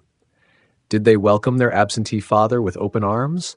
Did Emma fall gratefully into your embrace? The cruelty of her words matches the ache in his chest. They didn't know me. Didn't want to know me. Of course they didn't. Eleanor's laugh is sharp as broken glass. What did you expect, William? That you could waltz back into their lives and everything would be forgiven? That your moment of weakness would erase 6 years of absence? William stares into his scotch, watching the light fracture through crystal and alcohol. They have my eyes. They have nothing of yours. Eleanor's voice softens with practiced manipulation. They're not Suttons, William. They never will be. The sooner you accept that, the sooner we can move forward. Forward? He looks up, really seeing his mother for perhaps the first time. Is that what we call this endless cycle of perfect appearances and hollow victories? Mind your tone. Eleanor's warmth vanishes like morning frost. Everything I've done has been for you, for this family. No. William sets down his glass, the crystal clicking against wood with quiet finality. Everything you've done has been for yourself, for your vision of what this family should be. The truth of it settles between them like new snow, pristine and cold. Eleanor watches him with eyes that match his own, that match his son's, and for a moment he sees past her perfect facade to the fear beneath, fear of losing control, of watching her carefully constructed world crumble. You're upset, she says finally. The holidays are always difficult. We'll discuss this after Christmas when you're thinking more clearly. I've never thought more clearly. William moves to the window, watching Christmas lights twinkle across the estate grounds. I see everything now. Every choice, every sacrifice, every moment I let you decide what my life should be.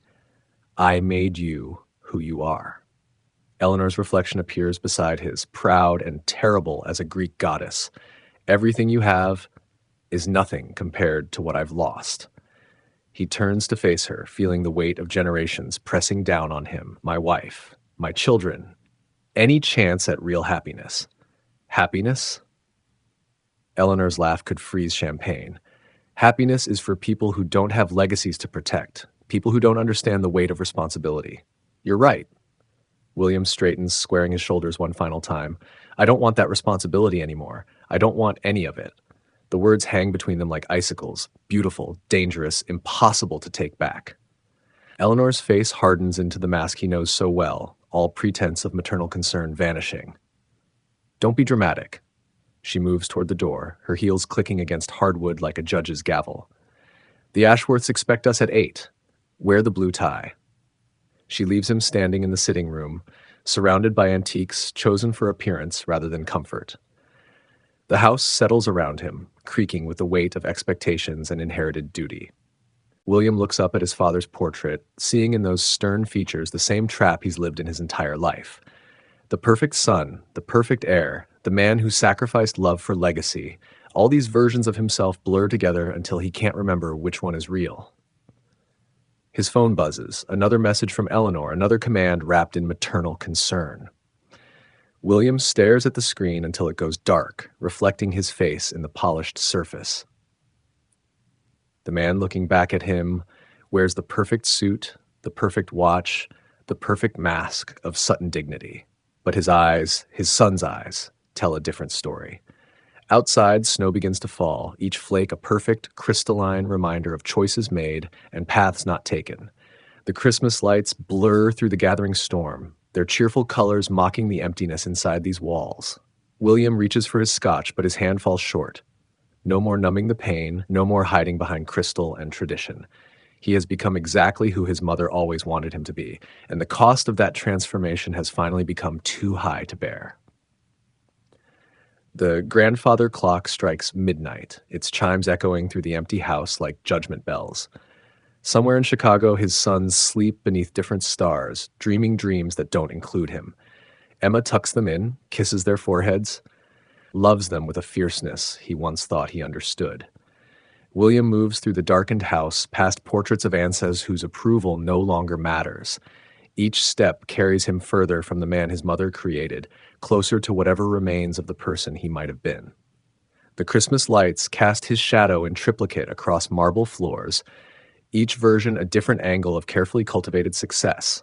But success, he's learning, is measured in more than stock prices and society marriages. His mother's voice echoes from the past. Image is everything. But standing alone in his perfect house, surrounded by perfect things that mean nothing, William finally understands the truth. Image is nothing compared to the weight of his sons turning away. Nothing compared to the look in Emma's eyes when he chose legacy over love. Nothing compared to the hollow victory of becoming exactly who Eleanor Sutton always wanted him to be. The snow continues to fall, erasing the manicured paths and perfect hedges of the Sutton estate. William watches it accumulate. Each flake, another chance at redemption, lost to time and pride. Christmas carols drift up from the city below, their joyful tones a stark contrast to the silence inside these walls. William loosens his tie completely, letting it fall to the floor like the first surrender in a war he never knew he was fighting. Tomorrow will bring more expectations, more performances, more carefully crafted lies. But tonight, in the quiet of his perfect prison, William Sutton finally admits the truth. He has lost everything that matters, and no amount of family legacy can fill the void where love used to be. He moves through the empty halls like a ghost, past the Christmas tree Eleanor's decorator installed, perfect and untouched, not a single ornament out of place. No homemade decorations hang from its carefully curated branches. No childish artwork adorns its base. It stands as sterile and lonely as everything else in this mausoleum of expectations. William's steps carry him to his father's old study, a room he hasn't entered since inheriting the main office. The leather chair still holds the impression of the man who taught him that duty comes before everything, before love, before happiness, before self. The air smells of cigars and regret. His father's journal sits in the top drawer, its leather binding cracked with age. William pulls it out, running his fingers over the embossed Sutton crest. The pages fall open to an entry from 20 years ago. William shows great promise. Eleanor has shaped him well. Sometimes I wonder if we've been too harsh, too demanding, but the Sutton name must endure. Personal happiness is a luxury we cannot afford. The words blur as William stares at them, seeing for the first time that he's not the first Sutton man to sacrifice love for legacy. His father did it. His grandfather did it. Generations of perfect sons becoming perfect heirs, each one a little more hollow than the last. His phone buzzes again. Eleanor, reminding him about tomorrow's obligations, about appearances to maintain, about the perfect performance required of a Sutton heir.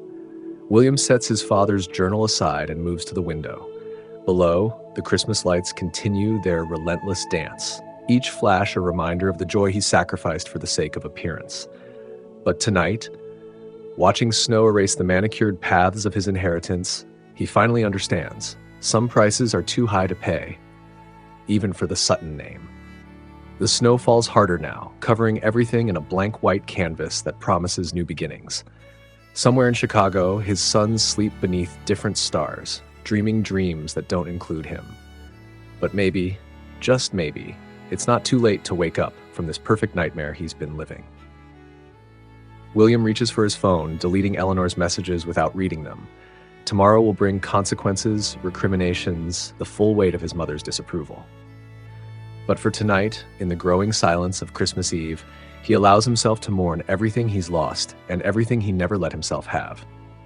The grandfather clock strikes 1, its chimes echoing through the empty house like a funeral dirge. William Sutton, perfect heir to a hollow legacy, stands alone in his father's study and finally allows himself to weep for the man he might have been if he'd only been brave enough to choose love over duty, truth over appearance, life over legacy. Outside, the snow continues to fall, erasing everything beneath its pure white blanket. Tomorrow will come, bringing with it all the weight of the Sutton name. But tonight, in the darkness of Christmas Eve, William finally understands that some inheritances are not worth the cost of becoming exactly who his mother always wanted him to be. William Sutton's reflection splinters across the manor's gilt-edged mirrors, each panel capturing a different angle of his solitude. The towering Christmas tree dominates the grand hallway, its expensive ornaments catching light that seems hollow rather than festive. Crystal and gold decorations worth more than most people's monthly salaries hang with precision, each placement calculated for maximum effect, just as his mother taught him. The house breathes silence around him. No staff bustle through the halls tonight. He's given them leave to spend Christmas Eve with their families. The irony of his generosity doesn't escape him. Here he stands, alone in a mansion built for entertaining, surrounded by generations of wealth that suddenly feels meaningless. William moves through the space with measured steps, his Italian leather shoes whisper quiet against marble floors. The dining room stretches before him, a cavern of mahogany and crystal designed to seat 30. Tonight, he sets a single place at the head of the table, the china pattern, Eleanor's choice, of course, gleaming under chandelier light. His fingers trace the edge of the Waterford crystal wine glass, remembering other Christmas Eves. Emma, radiant in emerald silk, laughing at some shared joke. The way her hand would find his under the table, a small act of rebellion against his mother's rigid rules about public displays of affection. Now the room holds nothing but echoes and regret. In the kitchen, William prepares his own meal, a task that would horrify Eleanor if she knew. But tonight isn't about maintaining appearances. The weight of the Sutton name presses down on him as he arranges smoked salmon on fine china, each movement precise despite the tremor in his hands. The food tastes like ash in his mouth. William forces himself to eat mechanically, knowing Emma would appreciate the irony of him sitting alone at Christmas in the dining room she always said felt more like a museum than a home. His phone buzzes on the table, another message from Olivia, probably. He doesn't check it. Their marriage is ending, both of them finally admitting what they've known for months. You can't build a future on the ashes of someone else's happiness. Memories ambush him with each bite. Emma's first Christmas at Sutton Manor, trying so hard to please Eleanor while maintaining her dignity. The way she'd squeeze his hand under the table when his mother's criticisms became too sharp. The last Christmas they spent together.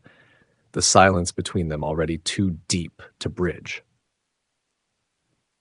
William pushes away his half-finished plate, the scrape of china against wood echoing through the empty room. The grandfather clock in the hall strikes 8, each chime another reminder of time wasted chasing his mother's approval instead of protecting what really mattered. His footsteps carry him back to the grand hallway, where the Christmas tree towers like an accusation. Every ornament represents a piece of Sutton history. Crystal angels passed down through generations, delicate glass spheres that once adorned his great-grandmother's tree. The weight of legacy surrounds him, But tonight it feels less like pride and more like chains. William stands before the tree, studying his fractured reflection in a particularly valuable ornament. The man looking back at him is a stranger, successful, wealthy, and completely alone. Somewhere in Chicago, Emma is probably celebrating with their sons, the family he threw away for the hollow victory of being Eleanor's perfect heir. The magnitude of his loss crashes over him like a wave, threatening to pull him under. William braces himself against the wall, his perfect posture finally crumbling. The marble is cold against his forehead as he fights for breath, remembering Emma's face when she told him about the twins. Max and Leo, 7 years old now, with his eyes and her smile. Children he'll never really know, because he chose duty over love. In the silence of Sutton Manor, William Sutton finally allows himself to feel the full weight of everything he's lost. The carefully constructed facade of the perfect heir cracks like ice in spring, revealing the broken man beneath. This Christmas Eve isn't about celebration, it's about confrontation. And as the night stretches before him, William knows he can no longer hide from the truth of what he's done. The fire in the study crackles with expensive hardwood, casting dancing shadows across generations of Suttons captured in oil and gilt frames. William sinks into his father's leather chair, the same seat from which Eleanor has issued so many ultimatums over the years. The crystal tumbler in his hand catches firelight, amber liquid swirling like the thoughts he can no longer outrun. His mother's voice echoes in his head, a lifetime of carefully crafted manipulation disguised as love. The Sutton name must endure, darling. Nothing else matters. He'd believed her for so long, sacrificing his own happiness on the altar of family legacy. Now, surrounded by the trappings of that legacy, William feels nothing but emptiness. The portraits on the walls seem to watch him with judgment in their painted eyes. Each face represents another link in the chain of expectation that slowly strangled every genuine emotion from his life. William takes another sip of scotch, letting the burn ground him in the present moment. "I had it all wrong," he whispers to the empty room, his voice rough with unshed tears. "I thought I was protecting our legacy, but I was just being a coward." The admission hangs in the air like smoke, impossible to take back. William sets down his glass with trembling fingers, the crystal making a soft click against the mahogany desk. Above the fireplace, his own portrait stares back at him, commissioned when he took over as CEO, showing him in his perfect suit with his perfect smile and perfectly empty eyes. The warmth from the fire does nothing to touch the cold that settled in his chest. Emma is gone, truly gone, living a life he can no longer touch. Their sons, Max and Leo, don't even know him as anything more than a strange man who tried too hard to buy their affection. His marriage to Olivia is crumbling, both of them trapped in the prison of appearances he built to please his mother. William's hands curl into fists, knuckles white with the effort of containing his grief. The perfect posture his mother drilled into him since childhood finally breaks as he doubles over, a sob tearing free from his throat. The sound echoes off mahogany panels and leather-bound books, a raw expression of pain in a room designed to showcase power.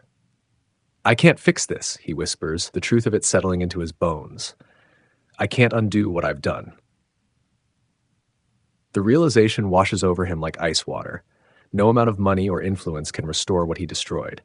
Emma's trust, their children's love, his own integrity, all sacrificed for a legacy that suddenly seems worthless. The Sutton name will endure, but at what cost?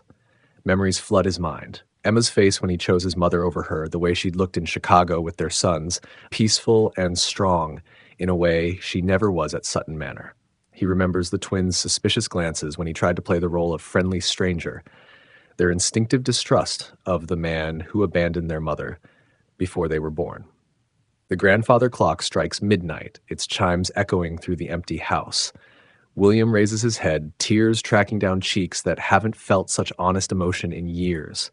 In the firelight, his reflection fragments across the room's polished surfaces, each piece showing a different aspect of his failure. "I'm sorry," he whispers to the ghosts of his past. "I'm so sorry." But apologies are meaningless now. Emma doesn't need his regret. She's built a beautiful life without him. The twins are growing up strong and loved, protected from the toxic legacy that destroyed their parents' marriage. Even Olivia has finally stopped pretending their marriage is anything but a business arrangement gone sour. William stands on shaky legs, moving to the window that overlooks the perfectly manicured gardens. Snow falls silently outside, covering his mother's prize roses in a blank white sheet. Nature itself seems to be erasing the carefully maintained illusion of Sutton perfection. The truth settles around his shoulders like a heavy cloak. There is no redemption waiting for him, no second chance to be the man he should have been. The path he chose has led him here, to this dark and empty place, and he has to accept that there is no going back. The rest of Christmas Eve passes in a haze of silence and self-reflection.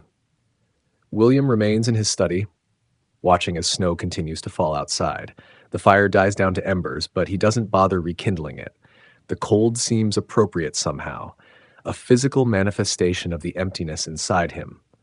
His phone buzzes on the desk, Eleanor's name lighting up the screen. William stares at it for a long moment before answering, already knowing what she'll say. "William, you need to come." His mother's voice carries that familiar mix of command and concern that once ruled his life. "The family is waiting for you. It's Christmas. You can't keep isolating yourself like this." The pressure in her tone, once so effective at manipulating his actions, now feels hollow. William closes his eyes, seeing Emma's face, the twin smiles, all the happiness he sacrificed for the woman on the other end of this call. "I can't, Mother," he says quietly, his voice steady, despite the tremor in his hands. "I'm not coming. I need to be alone. I have to face what I've done." The silence that follows stretches like a tightrope between them. When Eleanor speaks again, her hurt is genuine beneath the careful control. "Do what you need to do, William, but remember, you're still part of this family." The call ends, leaving William alone with the echo of her words. Family. The concept seems different now, corrupted by years of manipulation and control. He thinks of Emma and the twins, of the real family he could have had if he'd been stronger. Snow continues to fall outside, blanketing the world in silence. William sits in his father's chair, surrounded by the ghosts of his choices, and finally accepts that this is the moment when everything changes. He can no longer live in the past or for the approval of others. The life he once thought was his, the perfect heir, the dutiful son, feels like a straitjacket he can no longer bear to wear. The first light of Christmas morning creeps through the study windows, painting the room in shades of gray. William stands, his movements stiff from hours of stillness. The portraits on the walls seem less intimidating now, more like photographs of strangers than the crushing weight of legacy they once represented. He walks through the silent house, footsteps echoing off marble floors and wood panels. Every room holds memories. Dinner parties where Emma sat silent and uncomfortable, holidays where the twins should have played, moments of happiness sacrificed for the sake of appearance.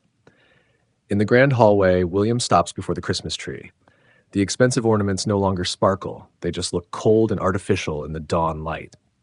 He reaches out, touching a crystal angel that's been in the family for generations. The weight of history sits heavy in his palm. The decision forms slowly, like ice crystallizing on a window. William knows he cannot continue living here, locked in the past, tethered to a legacy that no longer holds meaning. It's time to leave, to step away from the Sutton name and the expectations that have defined his entire life. He climbs the stairs to his bedroom, each step feeling lighter than the last. The room is perfectly ordered, everything in its place, a museum piece rather than a space for living. William packs a small bag, taking only what he truly needs. The designer suits and handmade shoes can stay. They're part of a costume he no longer wants to wear. Standing in the doorway, William takes one last look at the room where he spent so many sleepless nights. The king-size bed where he and Emma once shared dreams of a future together.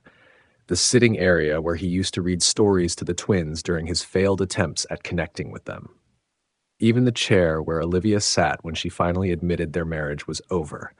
The bag feels light in his hand as he descends the stairs, but his heart is lighter still. William moves through the house, saying goodbye to the life he once thought was everything. In the kitchen, he leaves a note for the staff, ensuring they'll be taken care of. Some obligations, at least, he can fulfill with integrity. At the front door, William pauses. Through the beveled glass, He can see his car waiting in the circular drive, snow gathering on its hood. The path ahead is unclear, but for the first time in years, that uncertainty feels like freedom rather than failure. He steps outside, the cold morning air sharp in his lungs. The snow crunches under his feet as he walks to his car, each step taking him further from the person he once was. As he drives away, William watches Sutton Manor disappear in his rearview mirror, its imposing facade growing smaller until it vanishes completely. A mixture of guilt and liberation washes over him as he turns onto the main road. He knows he may never see Emma or their children again, but he's finally accepted that he cannot undo the past. The life he once wanted is gone, but in its place, a quiet sense of peace begins to settle. For the first time in years, William Sutton is not living for anyone else. He is living for himself. And somehow, that feels like enough. Days pass like water, each one washing away another layer of the person William used to be. He finds a modest apartment in a quiet part of town, far from the mansions and country clubs that once defined his world. The space is small but filled with natural light, and for the first time in years, he can breathe without feeling the weight of expectations pressing down on his chest. His new life takes shape slowly, built on small moments rather than grand gestures. Long walks through neighborhoods where no one knows the Sutton name. Coffee from local shops instead of imported beans prepared by staff. Simple meals eaten at a kitchen counter rather than formal dinners weighted with significance. William seeks out therapy, finally ready to work through the layers of guilt and regret that have shaped his actions. The therapist's office becomes a confessional of sorts, a place to acknowledge the damage he's caused and begin the slow process of forgiving himself, not for Emma's sake, but for his own. The weight of his losses still lingers, a constant presence in quiet moments. He thinks of Emma, hoping she's happy in the life she's built without him. The twins appear in his dreams sometimes, their faces a perfect blend of his features and their mother's smile. He wakes from these dreams with tears on his cheeks, but no longer tries to deny them. His mother calls occasionally, her voice carrying equal measures of concern and disapproval. William answers sometimes, letting her words wash over him without taking root. The distance helps him see the manipulation that once felt like love, the control disguised as care. He's learning to be kind but firm in maintaining his boundaries. Some days are harder than others. He catches glimpses of families in parks and restaurants, fathers playing with their children, couples holding hands across cafe tables. The pain of what he's lost still cuts deep, but he's learning to live with it rather than trying to escape it. The future remains uncertain, a blank canvas that both frightens and excites him. William takes small steps toward healing, understanding that redemption, if it comes, will take time. He's learning to find joy in simple things, the way sunlight plays across his kitchen wall in the morning, the smile of the barista who knows his order, the peace of an evening spent alone with a book instead of a business report. Walking through his new neighborhood one evening, William notices a father teaching his young son to ride a bike. The scene stirs something in his chest, not just regret for what he's lost, but acceptance that some losses are irreversible. He watches for a moment, then continues on his way, carrying the weight of his choices, but no longer drowning under it. The man who emerges from this transformation isn't perfect. He still struggles with old habits, still feels the pull of his mother's influence, still aches for the family he threw away. But he's learning to be authentic rather than perfect, to value truth over appearance, to accept that sometimes the bravest thing you can do is walk away from a life that's killing your soul. In his modest apartment, far from the opulence of Sutton Manor, William waters the small plant on his windowsill, the first living thing he's ever cared for himself. Its leaves reach toward the light, growing slowly but steadily, much like the peace he's finally beginning to find within himself. The weight of the Sutton name no longer feels like a crown he must bear. Instead, it's become a lesson in what truly matters. A reminder of everything he lost in pursuit of an emptiness dressed up as legacy. But in that loss, William has found something unexpected, the freedom to become himself, whatever that might mean. It's not a happy ending. Some stories don't have those. But as William moves through his days, learning to live with his choices and their consequences, he finds something that feels more valuable than happiness: authenticity. And in the quiet moments between regret and acceptance, he begins to understand that sometimes letting go is the only way to find peace. The winter light fades early, casting long shadows across his apartment floor. William sits in his reading chair, a simple piece chosen for comfort rather than status, and watches the city lights blink on one by one. A mug of tea, not the expensive imported blend his mother favors, but something local and honest, warms his hands. His phone rests silent on the side table. Olivia's lawyer sent the final divorce papers this morning, and William signed them without hesitation. Another ending, but this one feels clean somehow, like lancing a wound to let it heal properly. The Christmas cards have started arriving, thick cream envelopes bearing family names that once meant everything: the Ashworths, the Blackwoods, the Pierponts. William lets them pile unopened on his counter. Their perfectly posed family photos and carefully worded updates belong to a world he no longer inhabits. Instead, he focuses on building something real. He volunteers at a local literacy program, teaching adults to read, something Emma always wanted to do but never could, bound by the social obligations of being a Sutton wife. The work is challenging and rewarding in ways that billion-dollar mergers never were. His new routine is simple but genuine. Morning walks in the park, nodding hello to other regular faces who don't care about his last name. Coffee at the corner shop where Sarah, the owner, saves him the daily crossword puzzle. Evenings spent reading books he actually wants to read, not just the business biographies that look impressive on office shelves. The ghost of what he's lost still haunts him. Sometimes he catches himself wondering if Max still plays soccer, if Leo has developed the same love of reading that Emma always had.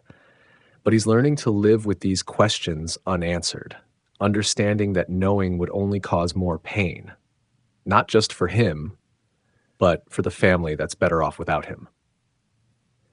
Eleanor's influence fades a little more each day, like a photograph left too long in sunlight. Her calls grow less frequent as she realizes her manipulation no longer works. The last time they spoke, she mentioned Caroline Blackwood's daughter had married a senator's son. William felt nothing but relief that it wasn't him. In his pocket, he carries a small photo, worn at the edges from handling. Emma and the twins at a park in Chicago, caught in a moment of pure joy. He'd found it online, posted by Emma's sister on a public social media account. William knows he should delete it, but he keeps it as a reminder, not of what he lost, but of why he lost it. Some lessons need to be carved into memory to ensure they're never forgotten. The city outside his window pulses with life, millions of stories unfolding in windows just like his. William Sutton's story isn't special anymore. No grand legacy, no dynasty to preserve, no perfect heir carrying the weight of generations. He's just a man learning to live with his mistakes, trying to build something authentic from the ruins of the life he burned down. And somehow, in the quiet of his new existence, that feels more like success than anything he achieved in his father's boardroom. The name Sutton may still open doors in certain circles, but William has learned that some doors are better left closed. The path forward isn't about power or prestige. It's about finding the courage to be human, flaws and all. As night settles over the city, William makes his peace with the uncertainty ahead. Tomorrow will bring what it brings.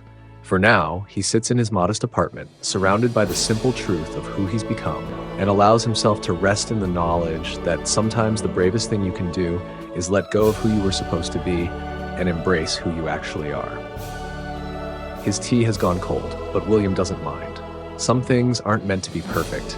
They're just meant to be real. Thank you so much for watching and listening to our story. Your time and support mean the world to us. If this video resonated with you, please share your thoughts in the comments below. We'd love to hear what you think. Don't forget to hit the like button and subscribe to our channel for more inspiring content. Your engagement helps us grow and continue sharing meaningful stories. See you in the next video.